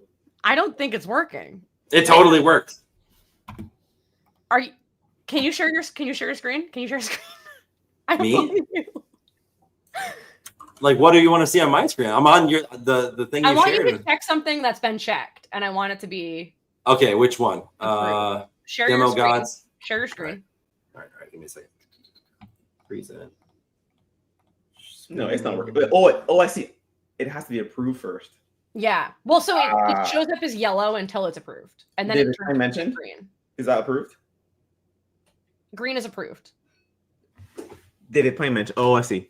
Yeah. So like, he's not on there. You haven't advocated a mono repo, so I will not accept the request to check this yet. Right? GitHub issue. Looks like it's working. It changed when I approved one of Patrick's. That. There's no way. Maddy eats a snack live is checked. So why does it say request to check when I've already checked it? That's okay. There's Maddy probably some things, but maybe the app is buggy. But is this working? I'm gonna do a new board. I shared my screen. Okay. I'm putting you up. Oh, Shane got a bingo. Bingo. All right. So do I do a new board? Yeah. So let's see what you have. I was mentioned. Frustration on there. Oh yeah, Pine mentioned. Does it flip? Oh my god, it really did work. It flipped, yeah. Oh my god. It was yellow and then it flipped over. Friday behavior. Damien, it works. Hold on, mine doesn't go. Mine didn't flip. Well, because it might not be approved yet. Which one did you check? David Plain mentioned. Oh, on a new board. That's not good. Mine totally worked. Refresh again. New board. Refresh. Nope, yellow. It's still you yellow. gotta wait for a second. Wait for it. Still yellow. To yours? Are you sure you're on the deployed one? Yeah. The one that's on Azure Container Apps? Yeah. Okay. Because mine just worked again. I just said Maddy accidentally swears and it was yellow and then it flipped over. Where did go it to the admin? Do you see requests for individual clients? I see 3 clients want to check this square. Yes. Did it crash? Did we crash it? That would be cool. Yeah, Tomaso said his is now working. He clicked on Pine mention and it didn't work. That's contradictory. Good. Okay, so I've just unchecked it and now I've checked it. Nope, still yellow. Did that check? Did it change it on your screen filer? Mm-mm. New approval? What's this thing? Okay, check one. Let me see if I can approve it. Coffee. I'm looking at the client to see what. Okay, Vibe mentioned. Let me see if it was totally. We totally talked about that before. Oh yeah, we did. I think it's okay. Approve. Oh no, that was client wants to uncheck. What's this unchecking? So someone who I don't know if it was and it wasn't. Someone says, Maddy, Philippe's just asked if I can get a snack. I already have a snack, so you can actually check that off. That's fine. The app is working, but I think the stuff is working in deployment, but the app is busted. Yeah, I feel like there's a logic error probably. Yeah, there's some state something happening. Yes, it's state management. But like race conditions and like that's okay. That's a problem that I can handle. Damon wants to know if it's scaling rules. I doubt it, but let's see. Okay, that's fine. Oh, that was weird. Didn't we turn on sticky sessions? We did turn on. Wait, hold on. We didn't turn time. on. Hold on, but we didn't turn on. We don't have a back plane. What's a back plane? There's no back plane. Maybe it's just barfing because we have more than one instance. Do we have more than one instance? I don't know. Check the dashboard. No. Yeah, I'm gonna stop sharing my screen. You. Oh yeah, sorry, I forgot that you can't see my screen anymore. There's no back plane, so it can't broadcast to anyone that isn't on the right. But you have one, so maybe it hasn't scaled yet. Maybe do I have to refresh the dashboard? Like, it should be live. It should be live. If I refresh 10 times, will I add more skill to your site? Oh, so there is a revision. That's fine. Okay. You should see more than one replica if there was more than one. Yeah.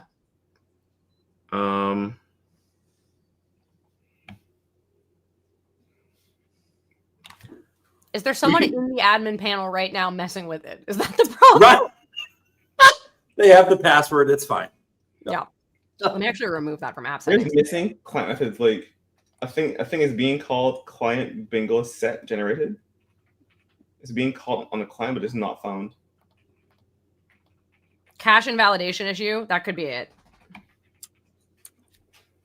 Is the cache even doing anything? Actually, that's a good question. I don't even know what your cache is doing. Console logs button, my favorite. Yeah. The cache itself is fine. Do you know? By the way, is your cache password like? Do you know it? Yeah. Okay, keep it in your head. Oh. Okay, it worked now.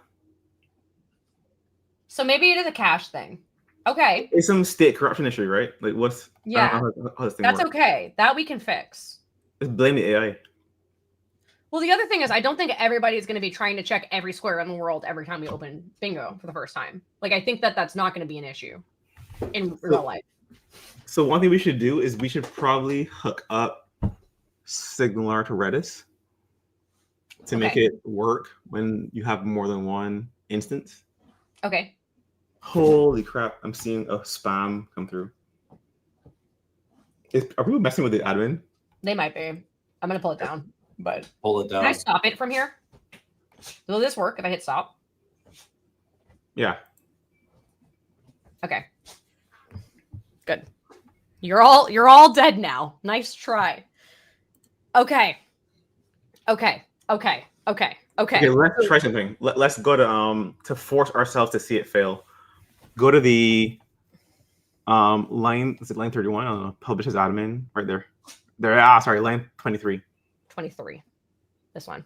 Yeah. So what I don't understand is why, well, I was going to say in my logs, I'm seeing new approval requests for admins from things that I didn't even click on.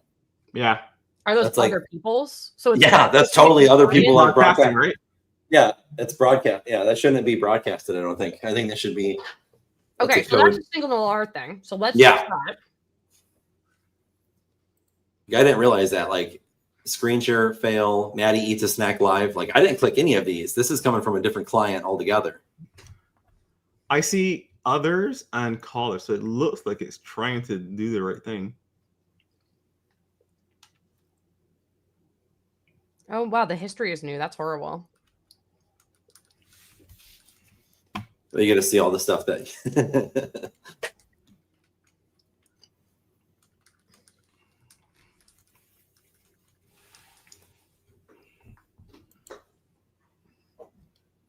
That's nice, Claude. I don't need to. Go bingo hub. Go AI.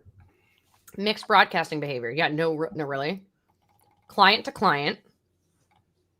You went too fast. Hold on. It says I see others.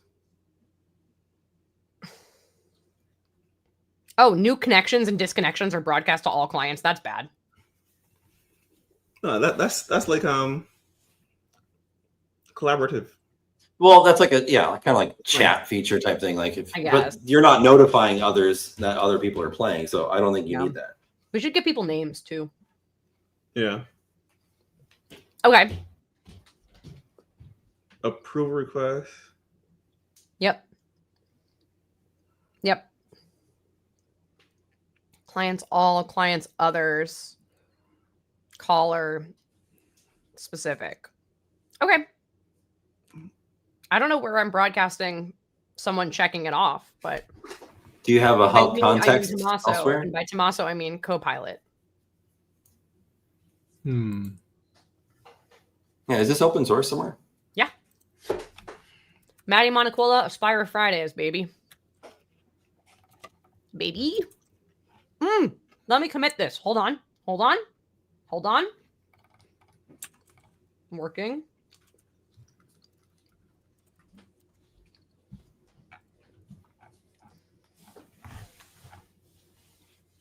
Do I contribute to this publish as YARP? To what? 9 Aspire V Next. You can file an issue. Okay. With the code. Okay.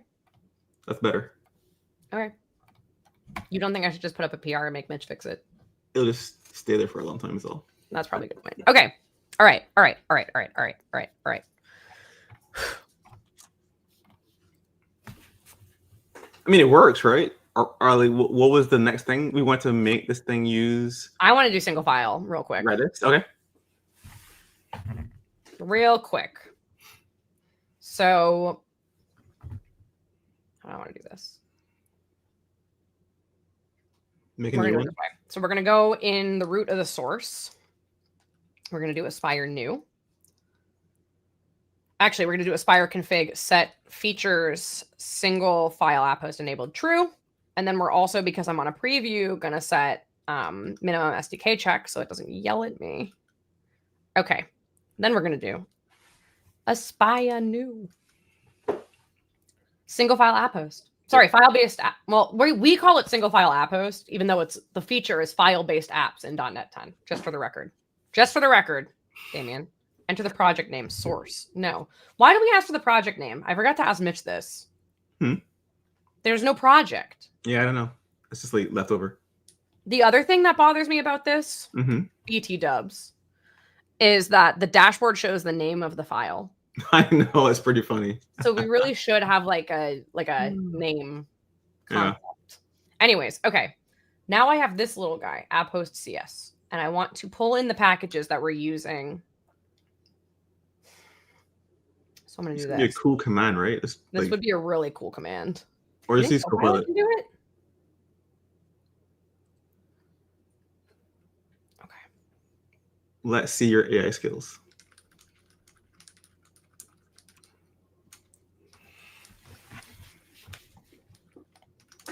For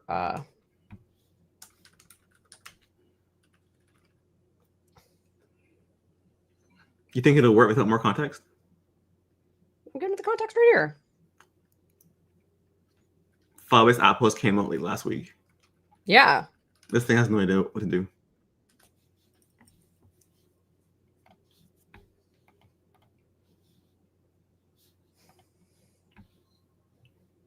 Okay, it's the wrong app host file, but that's okay. Oh, look at it doing. That's really funny. That's like not at all it, but it's not. Stop it. How would it know? It has no idea. This stuff is too new. You have to give it like the doc or something. It's. I'll give you the doc. I had to update it when I just recently asked Damien about package references, like how you do that if that was something that was supported. And he's like, yes, it is. I'm like, well, we don't have that documented. Yeah. You're absolutely right. Now we do. I'm absolutely right. I'm absolutely right, guys. Application. Stupid. Oh, I forgot to put colons in there. That's okay. I know you're not supposed to edit it while Copilot's editing. Maddy, do you not know how to use the multi-caret editor? I never remember the shortcut. Yeah. On a Mac, I do. No. What is it on Windows? Control-Shift... Oh. Control-Shift what? I think it's going to be Alt. Yeah. Control-Alt, right? Okay, whatever. I fixed it. Alt-Shift up and down. Nice. Okay. Control-D. Shane. Don't mess with me. Okay. Up. paste. Is this class within the single file gonna work? Yeah. Yeah. Okay. Do I want this anymore, you think? Yes. Okay. First, Just for make testing? Make it you could maybe reuse that thing if you really want it to be dry. If you cared. If you care. I could remove it if I wanted to, but I don't think I do. You have to add the project reference. Project reference. Board, yeah. Yep. So now we do :project, and then we just pass it the source. The same in the top level, folder. so I can do bingo board admin.csproj. Oh, pause. No CSPROS, just the file, just the folder is good enough, I think. Are you kidding me? Why do we do this? Why do we keep doing this? Okay. And then that should resolve. I don't like this. I don't like that it's an underscore when it's a dot. I understand that's how it works, but I don't like it. Are you just saying that because you don't like it, or do you want like a resolution? Well, I want it to be dot, but I know that that's not how it works. Oh, because dot is illegal syntax there. Yeah, exactly. I think that's stupid. Okay. It could just be a namespace. Legalize the dot. Legalize the dot. I'm here to help you to just listen to you vent. This is good. Legalize the dot. I love it. Or get rid of the underscore and just smush it together. That's Smush it. Just make it smush. That's actually not bad. Okay. We can make it double underscore. Make it colon at that point. Jerk. I think you're fine. Did I do anything in my launch settings in this project? I don't think I did. No. Did I put HTTP first? No. Okay. So let's do let's do this then. Nuke it.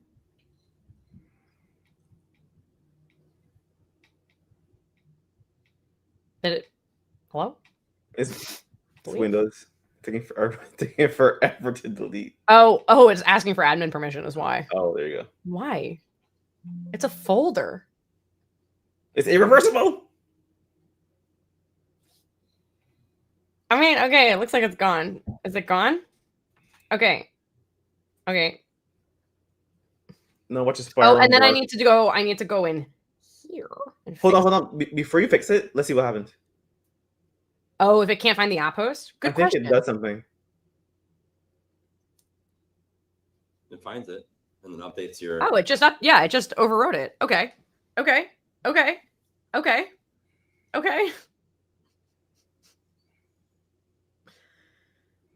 Is it gonna work?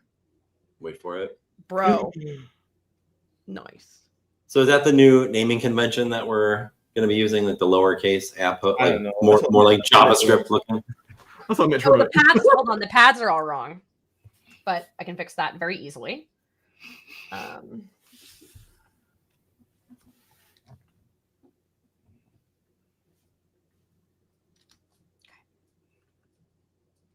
that's it. I really would like watch to work. Aspire watch, is that the thing? No, Aspire run should just watch. Why do I have to type watch? Yeah. Every other thing when you npm run or whatever, it's always watching. It's always watching you.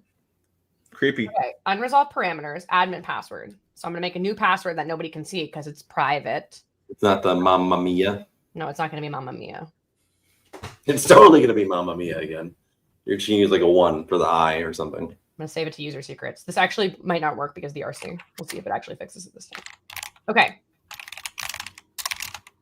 Oh, this isn't even the deployed one, so it doesn't matter. This is a local thing. Okay. That works. Oh, do we want to add a control plane too? Or whatever it's called? Oh. Ooh. Wait, did you add a 1? I added the 2. It's okay. It's just the local parameter. It won't be deployed with that. So, okay. That all works then. We're good.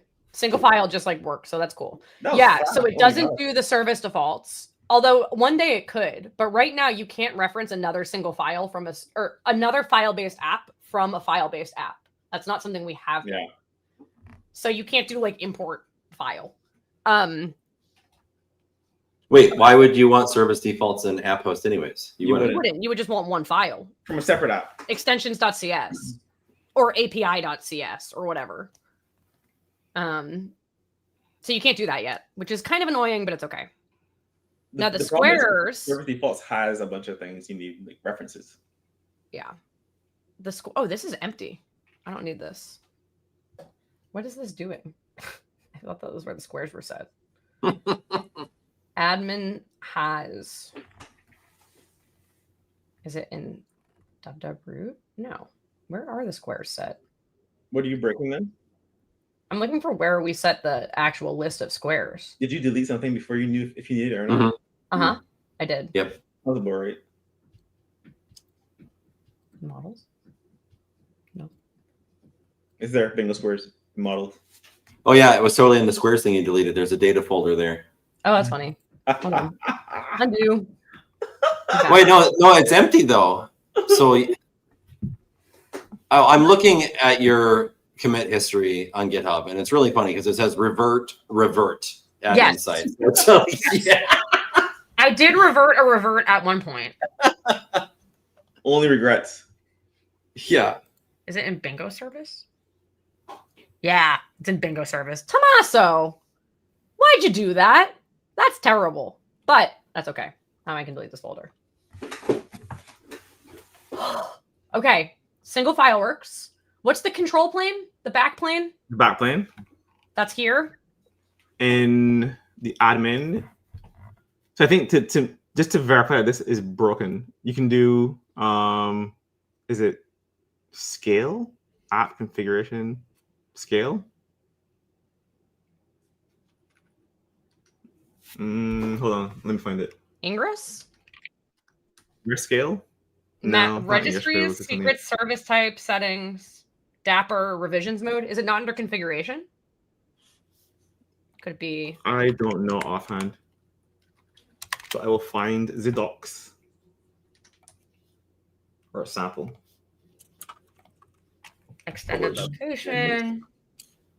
Managed by provisioning state. It is template, app template. Oh. Scale. Min replicas and make it 2. Okay. So we'll have 2 by default, and we'll see if it doesn't work. Damien's asking if we fix the Signal R stuff. That's the next thing we're doing. I guess we file based the single file. We file based the file. Oh, actually, hold on. On the project resource, use with replicas. 2. On the project resource. Yeah, right there on the admin resource. Just do with replicas, not in the callback. Oh, okay. It works. 2, and get rid of this. Yeah. Let's try this. Yeah, unconvert would be great. .NET project unconvert is exactly what I want. Okay. No run. Oh no, I don't need to run because. Well, I guess I should run with the replicas, right? Mm-hmm. Can I do that only at publish time? And what? Can I not do replicas when I'm doing local dev? That is local dev. Why? I don't want it. So you can make sure it fails. Oh. So you got 2 admins, 2 board admins. Probably the biggest issue with this is that we don't have a clean way today of like giving you the replica address directly. So maybe it's not useful.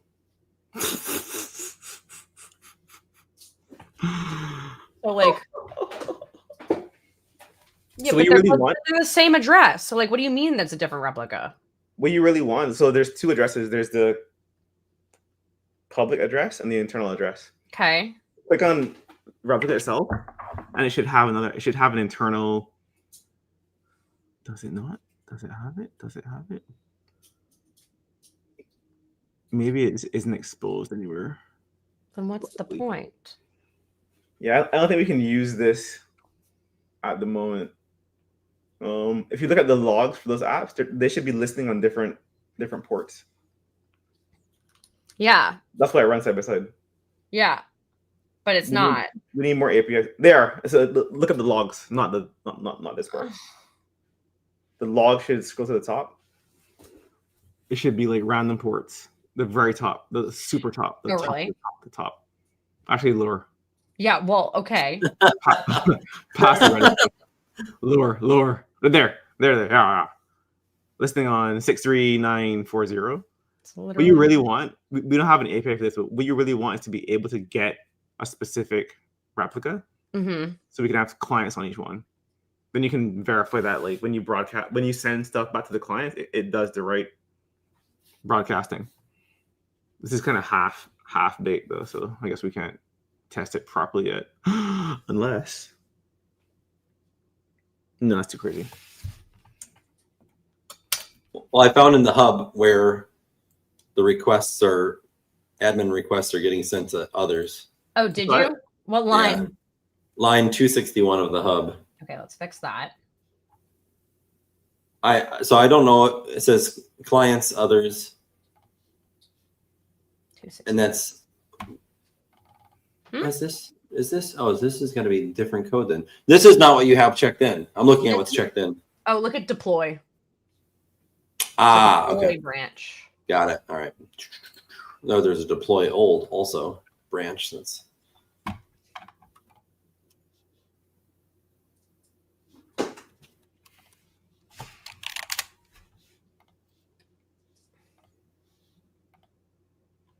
Yeah. All right. 283. Nice. Client others send async new approval request. So this is not client others. I don't know where it should go though. Just to the admin. So how do you? Is that like an admin group? Because typically you'd want to have like some sort of grouping mechanism for just that. Otherwise, it's going everywhere. That's a great point. So maybe have Copilot refactor all of this to have like an admin group. You don't have to do that now. That's just that's a later feature. It's a later feature. Okay, let's deploy this again. Wait, how do I add the backplane? So you have to. So do we already reference Redis cache? Yeah. In your program CS of the app of the admin app, show me the signaler. Add signaler. You have to call. First of all, you have to add a package. What do you mean I have to add a package? We don't have an Aspire integration for signaler, but you have to call. We do, don't we? No. We don't. I can't remember how we got rid of all the core stuff. I can't remember how we got rid of all the core stuff. Because we have your so the front end just goes through the proxy. No, but the front end locally too. No, we have an Aspire hosting Azure Signaler hosting integration package. I'm staring at it. For Azure Signaler, not for. Not for just. Yeah. You don't need core, Maddy, because the front end is hosting a server app that proxies requests from the JavaScript to the back end. No, not this one. It is. Look at the vconfig. The vconfig has a proxy inside of it. No, not in there. In the folder. Oh, Vite itself is doing it. I see. In dev, we're using vconfig to route stuff. Yep. Yeah. And then in prod, we use YARP.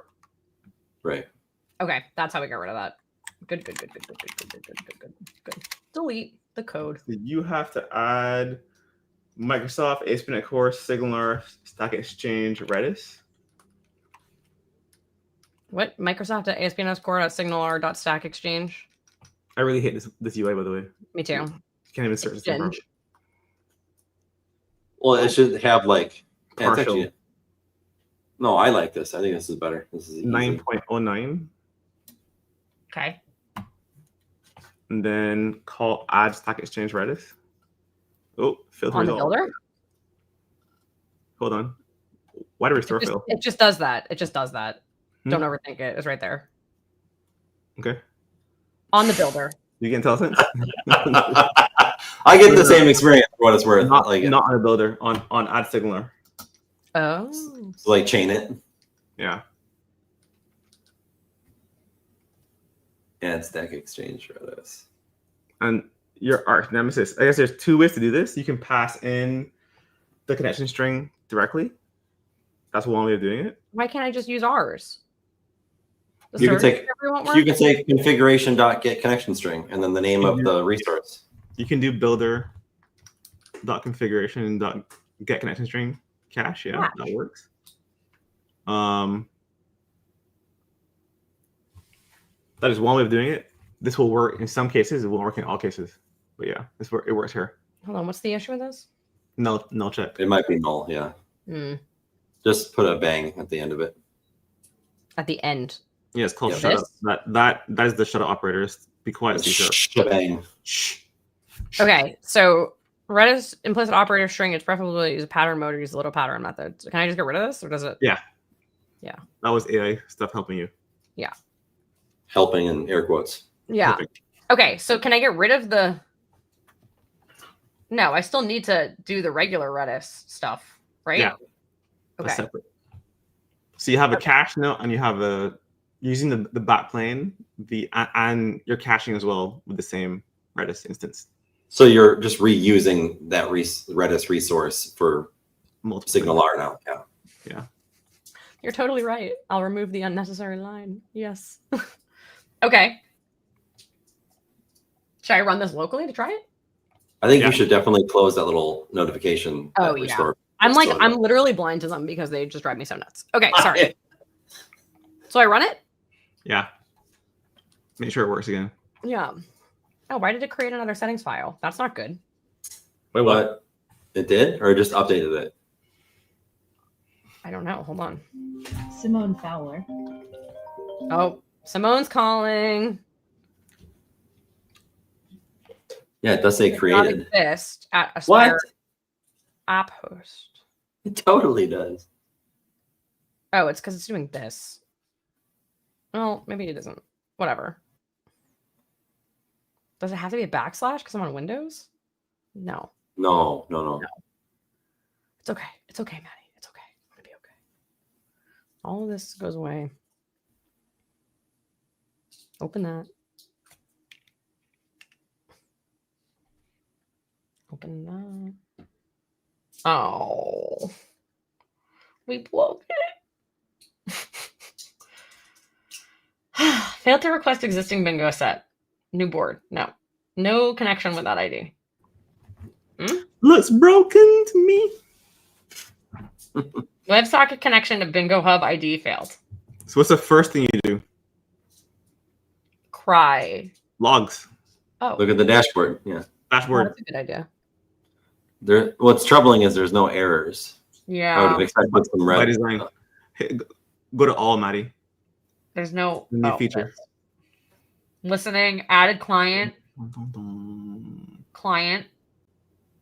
Did it connect to Redis properly? Oh no.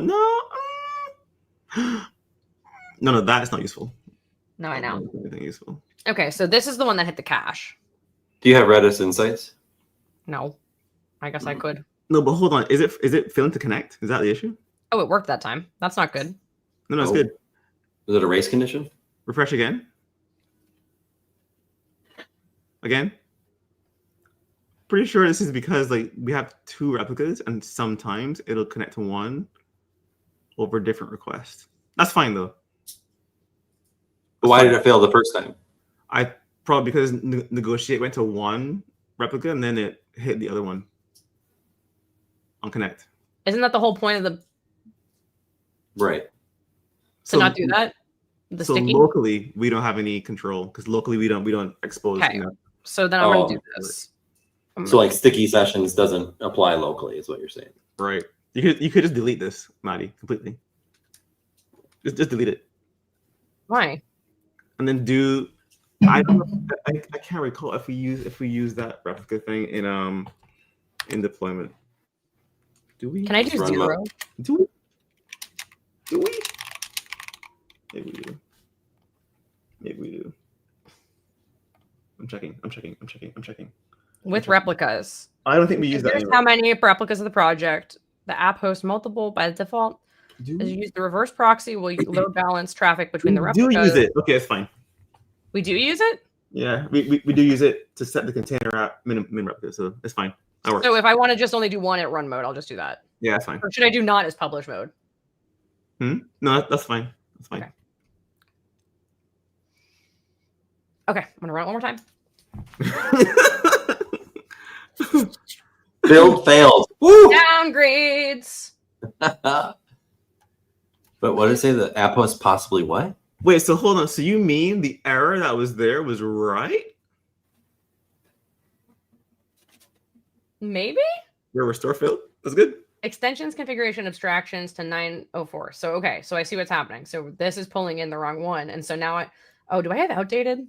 Oh, yeah. So, interesting. Cool. What's it called? That's Damien's thing, right? The updater. Hold on. Oh, are you just going to... Maddy, did you read the error? No. I could tell. It's because there's a downgrade in the admin. Yeah, but what's being downgraded and what's happening before we start running commands? Like, what's going on? In the admin. Yeah. Extensions, abstractions is being downgraded. Why is it being downgraded? Probably because we pulled in the Stack Exchange Redis. So that one's on 9.9. I wrote this error. You wrote this error? I remember specifically writing the code to print the ASCII art to show people exactly why things are being downgraded. Why doesn't it have the ASCII art? It does. If you copy and paste that big, huge arrow blob. Why doesn't it work? Maddy, copy and paste that thing and put it into a text area that has the entire line so we can see like the downgrade. And turn off word wrap. Is it wrapped? I don't think it's wrapped. Oh, I see. That's just because it's... I think it copies it like that from VS Code. Okay. So just make it 2 lines.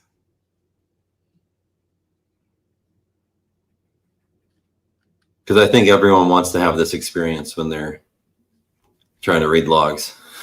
So copy it, paste it, reformat it, and then you'll get it. So bingo board admin, Stack Exchange Redis, distributed caching, extensions, hosting abstractions, extensions, configuration abstractions.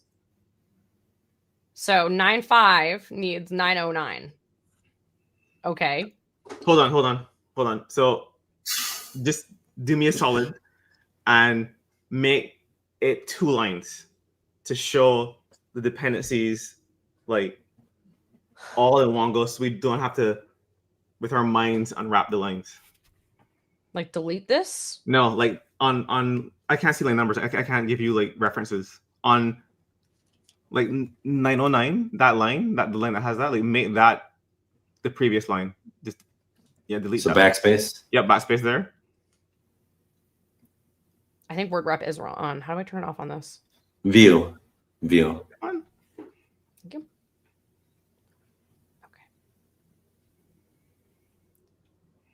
And then do it for the second error. Hold on. Where is my mouse and why will it not let me shrink this? Oh my God. I'm going to lose it. I'm losing it. Okay. How do you side scroll? Oh, there. Nope, that didn't work. How do you side scroll? It's not control scroll? Does control scroll ever side scroll? Doesn't that always like zoom? It depends on the program. Delete the prefix. This? So like whatever has, yes. Okay. For the first one too.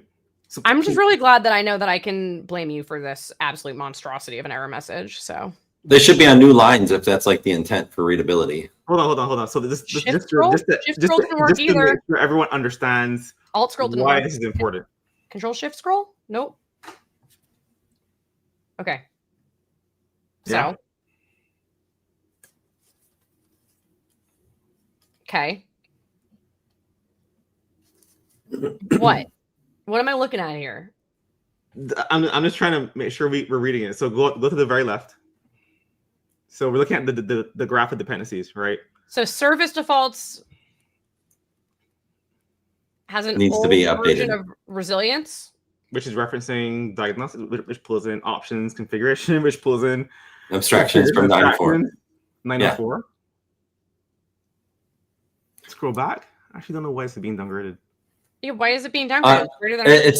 It's being downgraded because of the top one. So the top one, when we pulled in the Aspire, Stack Exchange, Redis, distributed caching, it is ultimately referencing a 909 abstraction, whereas the other one is referencing a 904.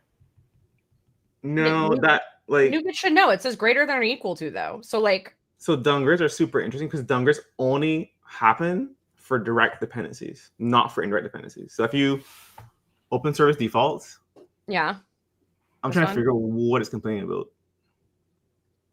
And you wrote this error message, right? I did, and the error. Like pull up the text again. Sorry, wasn't trying to be condescending or anything. No, you should be. You should be more condescending than that actually, because this is asinine. But that's okay. It's funny because I didn't know that I can blame you for this, but I've seen this message so many times, and I'm like, yeah, I'm like, who wrote this? This is just what's the it most trying to say? of junk. It's Fowler. That makes sense. Reference the package directly to select a different version. Distributed caching 950. Hosting abstractions. That's fine. What is especially weird is that this package we already had in there.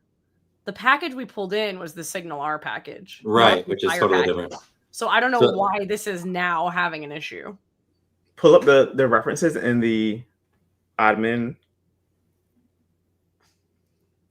It'd be really cool if like you had like a dependency graph like you do in Visual Studio, where you can see like all the transient. That would be too good, Pine. So we could we can never be too good. Yeah, this is super weird. So when this error happens and it's super not clear, it could be the package itself. Is it that this needs to be 909? It could be that the package itself is busted. .NET NuGet Y. No, I don't think the package itself is busted. It can be. I don't think that's the problem. It could be. It is. Wait, .NET NuGet Y is real? Oh. Yeah. Wait, I didn't know we shipped this. When did we ship this? The package could be busted itself. Look. You have to give it the package. Oh. Or project solution. Oh, give it the project or solution. Why doesn't it just know of the project that's in here? Yep. I don't think you need the project switch. That's not a thing. You give it the package name. You have to give it the package name? I don't know. Yeah, you do. Okay. So .NET NuGet Y, which is the one. This one? Yeah. That was so helpful. Yeah, okay. Put in config abstractions.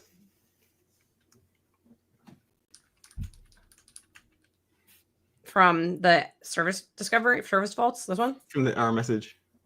Oh. Yeah, this can be Microsoft.extensions. This configuration dot abstractions. Yeah, I am puzzled. Is there a recursive, do you think? A what?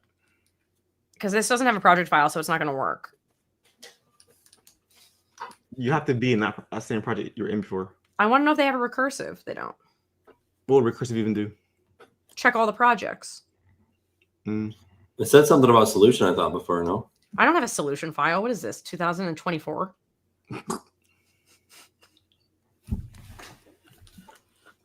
I mean, I'm going to hell. It's fine.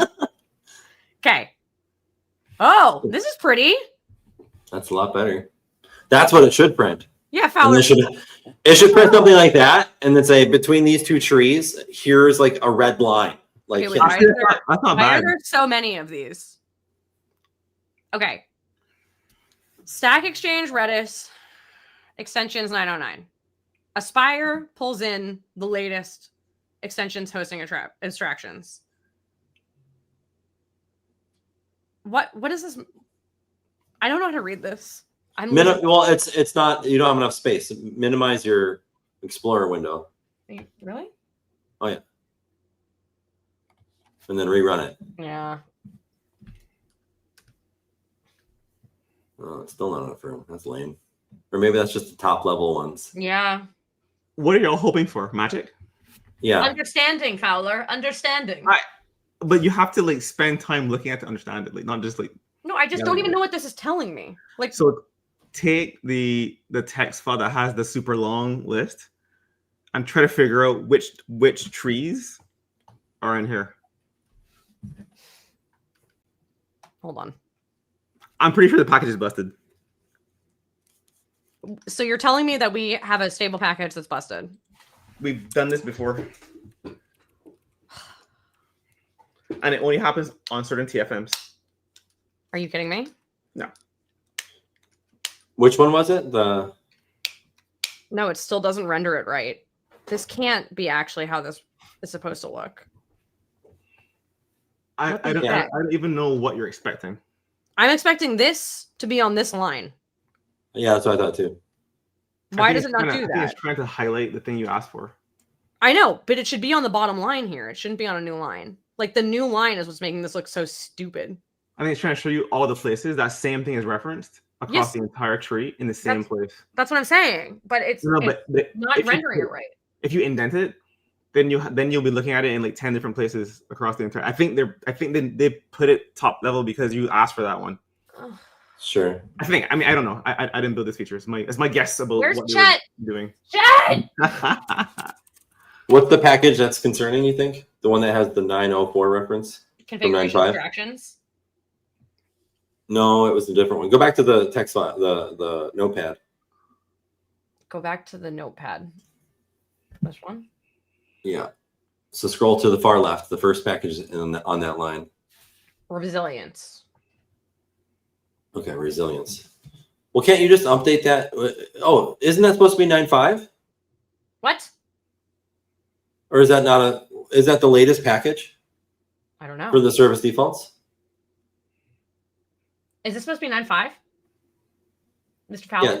Yeah, I find this so hard. I can't. Like, okay, so the way I work personally, I need to understand. I cannot just change things. I don't know it's broken. I see the issue.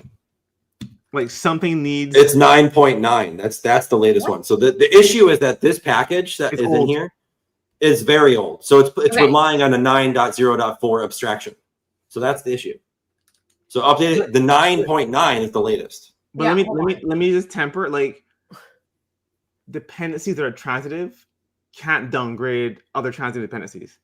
Downgrades only happen when you directly reference a dependency in your project. Like, so that shouldn't happen in general, is my conclusion. So update the things, that's fine. It's just, it shouldn't happen like that. So I wonder if this package is busted. Well, it was updated 17 days ago. And it's really interesting.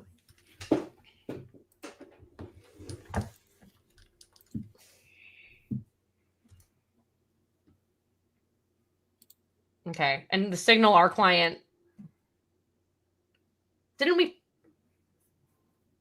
Oh, the original package is out of date. Okay, hold on. NuGet has no bugs, Joe.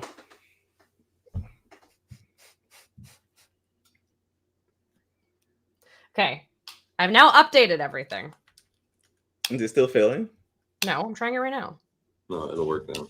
Why does it keep overwriting this? Aspire settings? Yeah, it says it creates it every time. It's like, yeah, why does it just keep doing updating that? it. Why does it keep File doing that? bug. It's probably because it has to be a backslash because I'm on Windows and Windows is just broken. It might. Maybe every time it touches it, it just considers it like a new creation. Well, everything works now. So I can't.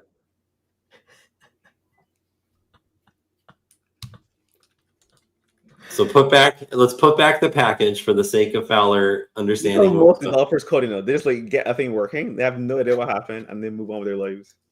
And it's painful. I understand. It said that this package referenced ultimately a different version, and it was a very, very old package. So it's like, let's just go update it. That's not wrong. It's not wrong, but you cannot downgrade a package transitively. But you also told us that you wrote that error message, so maybe that's your problem. I'll tell you, I don't understand. I actually don't know what's going on. Like I'm super confused. Right? Let me hold on. Hold on. So there were two things that there were a couple things. One is in service discovery. In service defaults. Aspire update updates this package. Yep. Aspire update doesn't touch any of the other extensions. Oh, so this one was left on an older version, which was probably fine until we went into admin and we added this package, which this package we did not update. So I think the error message was just wrong. I think what it really was trying to say is you have ASP Core signal our client 904 and signal our Redis 909. And what the fuck are you doing? Like, I think that's what the error message should have said. Those aren't coupled. They're completely separate. How? They're in the same namespace. Doesn't matter. That's not. Why do you mean it doesn't matter? Yeah, they're different namespaces. Because the package or same namespace. Yeah. Doesn't mean they overlap. They're like okay. The other thing is, could there have been something in my Nuget cache on my machine that was resolving? Could be. And then at some point it got overwritten because we added a new package, and it cleared out some of my old cache. Could I have wings and fly to like? I don't know. I mean, we're just saying stuff. I don't know. I'm asking. I don't know. All I know is that downgrades only happen if you directly reference a dependency that another package is trying to upgrade. So if you put in here caching abstractions 1, you're pulling down everything that's using it. But if 2 packages reference their own caching down the line, those won't downgrade, because if that was the case, nothing would work in NuGet ever. Right. So right. I am perplexed by the issue, because like what can happen, and what we've had happen so far in like even Aspire, is if you produce packages that conflict because different TFMs have different dependencies, you can end up not seeing it at pack time, but getting it at restore time. Joe wonders if it's coming from the fact that one is coming from a project reference. It could be. Send me the logs so I can look at it on my computer. I don't even know how to get them anymore. They're all over the place. Just this giant terminal. Copy me the just the your notepad file. Oh, this? Mm-hmm. Yeah. This piece of junk that means nothing? Send me that. Yep. Okay. That's important to me. I love that Derek just said, also ignoring the NuGet restore error can't help. That's okay, okay, that's work is fine. All right. I'm going to deploy this again. Is it going to ask me for the password? I don't like that it's doing that. Okay. You can deploy somewhere else or same region? Same. If you are going to the same place, remember the password for Redis has to be the same, or it'll just break. I don't remember what it was. Then just different region. Okay. You see what it is. That's why I asked the first time. Okay, so RG bingo. Oh my god, I hate when it does this. Why does that default to no? So wait, what are we're now deploying the change Redis that has the Redis backplane. Okay. And replicas. Min2. Why didn't it ask me for the password again? What the hell? It only asked you once? It only asked me for the cache password. It didn't ask me for the admin password, which is not in my user secret. App settings, right? No, I don't. I deleted app settings. Oh, actually, not there at all. I don't know. Yeah. Ask Sophia. She's on vacation though. Oh, is it you don't have it set as a user secret? I don't think so. Wait. It's a terrible idea. Oh, I can't because I have to do -- file app host. Oh, it did save it. Okay, that's cool. .NET user secrets clear -- file. Damien, you'll be very happy to know that the version has in fact flowed through. Okay, now if I aspire to play, it should ask me. What's weird is you had a cache password there though too that wasn't being picked up. I think that was from the one I just set. Oh, okay. Probably true. Yep. Okay, RG bingo. Don't default to no. Admin password. Okay, here we go. Mamma Mia 3. No, I'm just kidding. Is it Friday yet? Oh. Friday behavior. I have to write this down. I'm staring at ASCII errors, okay?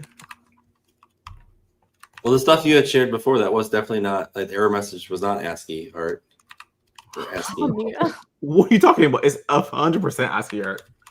Come on. You know, it's not art to you, okay? It's art to me. Oh my god. You didn't draw a tree, so it doesn't look very impressive. All right, we're just gonna let this cook for a little bit. We're gonna let this, is art only trees, huh? What about arrows? Arrows. That's not even arrows. That's multi-symbol. Like, come on. That's not even. That's a made-up arrow.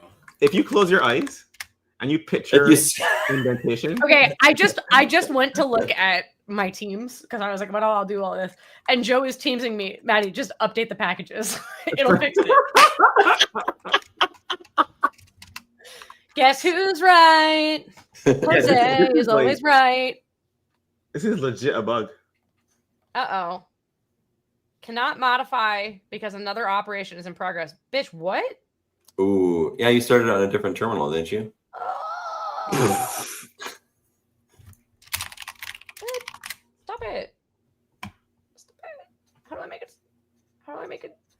I don't. Can't you do Aspire deploy too from the command palette? Yeah. Oh yeah. Well, I'm not gonna hit Control C again because then it's gonna probably get mad at me. So whatever. I'm gonna change my resource group name. That fixes all. So I'm curious though, like what the prompting experience is like from the command palette. Does it like propagate all the options up to the quick pick? No. Oh, it totally It does. That's sick. That was fast too. Yes, that is. That's Wait, good. this is super nice.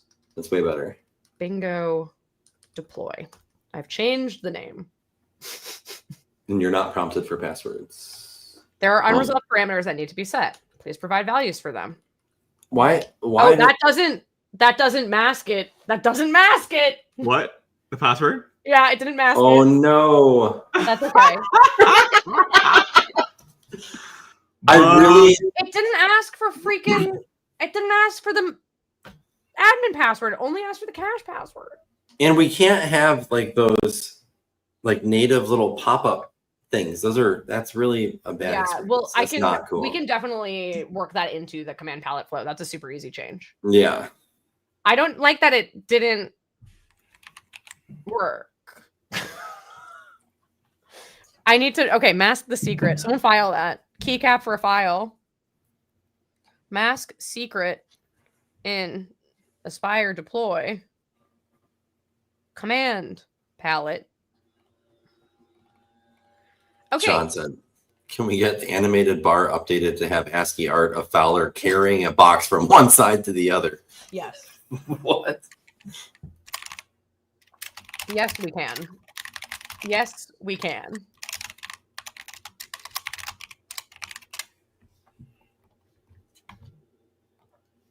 Oh my goodness. Okay. This might be really good. Or it's not going to work again and we're all going to scream. All right. So to build suspense, we've got 3.5 minutes before this is deployed for the environment. No. 2.5. I'm trying to figure out who to copy and paste this error to. Copilot. Yeah, you're all NPM, dude. And then now I have to do the domain stuff. What domain stuff? I have to redirect my fake AspiriFi live that's on static web apps to this. That's okay. I can do that. That's fine. I think we need more stuff here. Do we get anything back from Azure as this is happening? Okay, is there something we can pull? Like what? You can get the individual resources, and I told Sophie about that. Yeah. Okay. Or like even I know AZD gives you a deployment link. Mm-hmm. Yeah, and right. Yeah, I think isn't there stuff like with like percentages and whatnot as well? I thought you can get that you could pull. I don't think so. I think we could calculate percentages if we wanted to. It's but they would be sort of fake. Tell. It should be an option. It shouldn't be necessary, but it would be nice if deployment providers could have the option to add a second level of detail here for the longer. Agreed. Yeah. I think Staffy is going to redo the entire rendering. I think she is too. From Azure, you can get the individual resources progress, but not anything beyond that.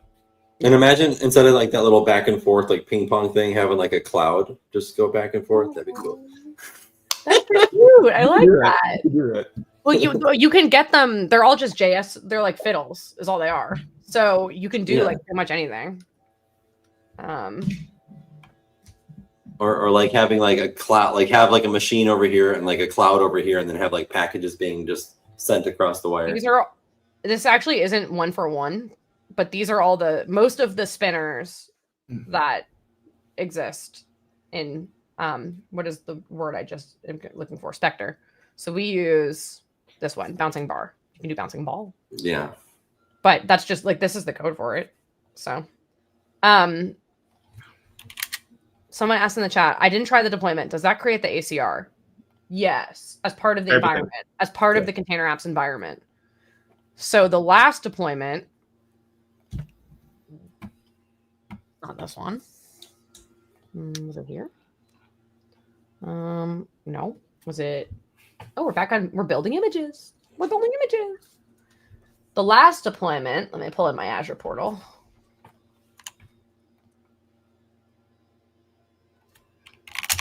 Sparky Aspire import app host. So this is everything that the last deployment created. So it was a container apps environment, a container registry, the log workspace, the managed identity so that you can log into the dashboard, and then all of the services. And so I could hypothetically change this to the Azure managed Redis cache thing too, if I wanted to. I don't know if that will play nicely with SignalR. It probably will, right? What? If I switch to the Azure managed enterprise Redis cache. Oh, he's talking. The Azure enterprise. So if you do it, if I change this to add enterprise Azure Redis managed, the managed one. Yep. That doesn't change anything about the client code. So like the SignalR stuff backplane will still work. You have to change the client code. You do. Yeah. To the new client integration for it. Correct. But the way that I'm using it is fine. Like, can I still do this? That code will change. That code will change. This code will change. Yes. And so is there an Aspire enterprise SignalR package? No. Okay. So you can change how you resolve the client, so SignalR will use whatever is in the container. You got to change that code to be a little. Is that not what this is? No. Okay. Whatever. That is reading the connection string and telling SignalR, here is your Redis. Yeah. It's a little bit different. I mean, if it just gives a different Redis, isn't that fine? The code you have to write is a little bit uglier and includes lambdas. All right, we are going to do one local test. Not local, one Maddy test, and then we're going to open it up to the masses and see what happens. Oh my God, what did I set the password to? Oh. I wrote it down. Say that. Oh, okay. All right, first, I will try myself. Fowler loves AI. To the board we go. I will approve the square. Okay, very good. Gonna open my F12 because I'm a good little egg. No client method found. Okay, I don't care. Okay, everybody. Are we gonna land the plane today? This is the first AspiriFridays we would land the plane on in like 4 weeks. So the plane landed twice already. Okay, we just made it. This is the third plane. The third landing. Pine mentioned, approve. Coffee mentioned, approve. Visible frustration, approve. A bug we filed, approved.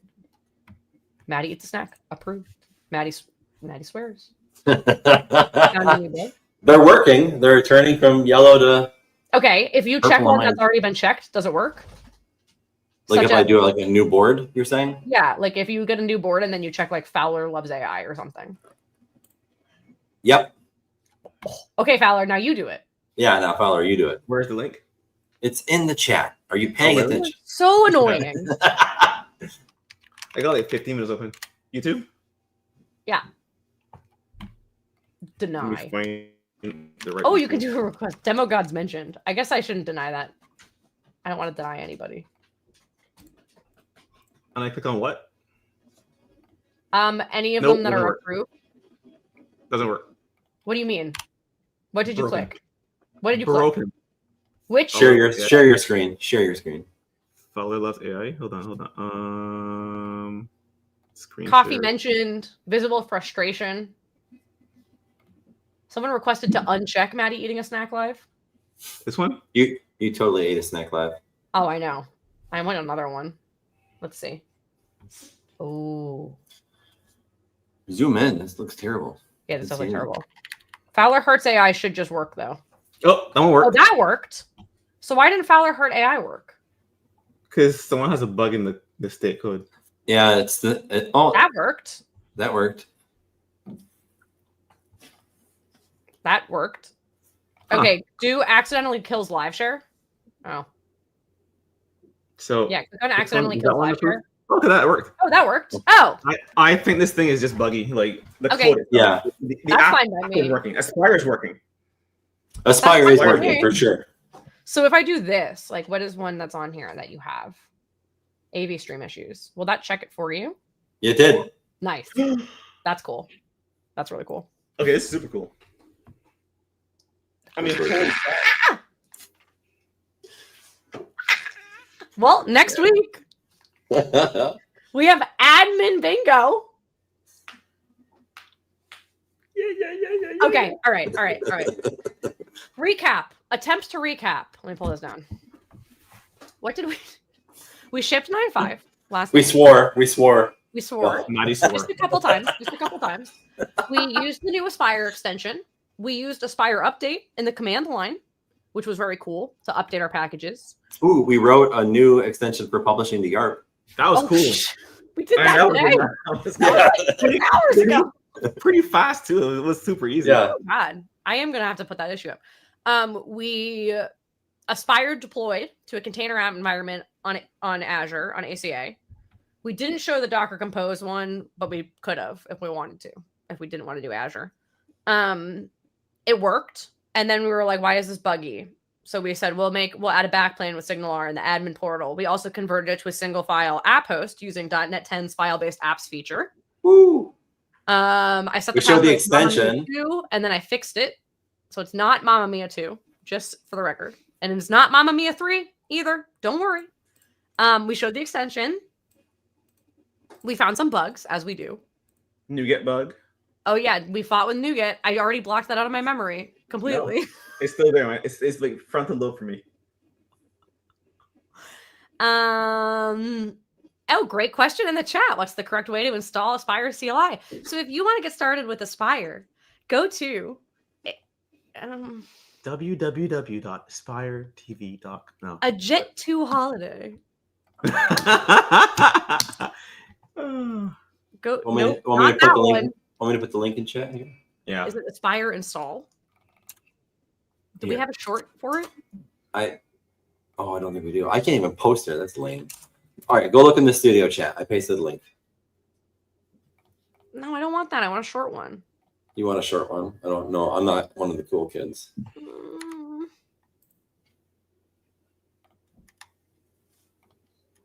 Okay, we'll paste this one. It's fine.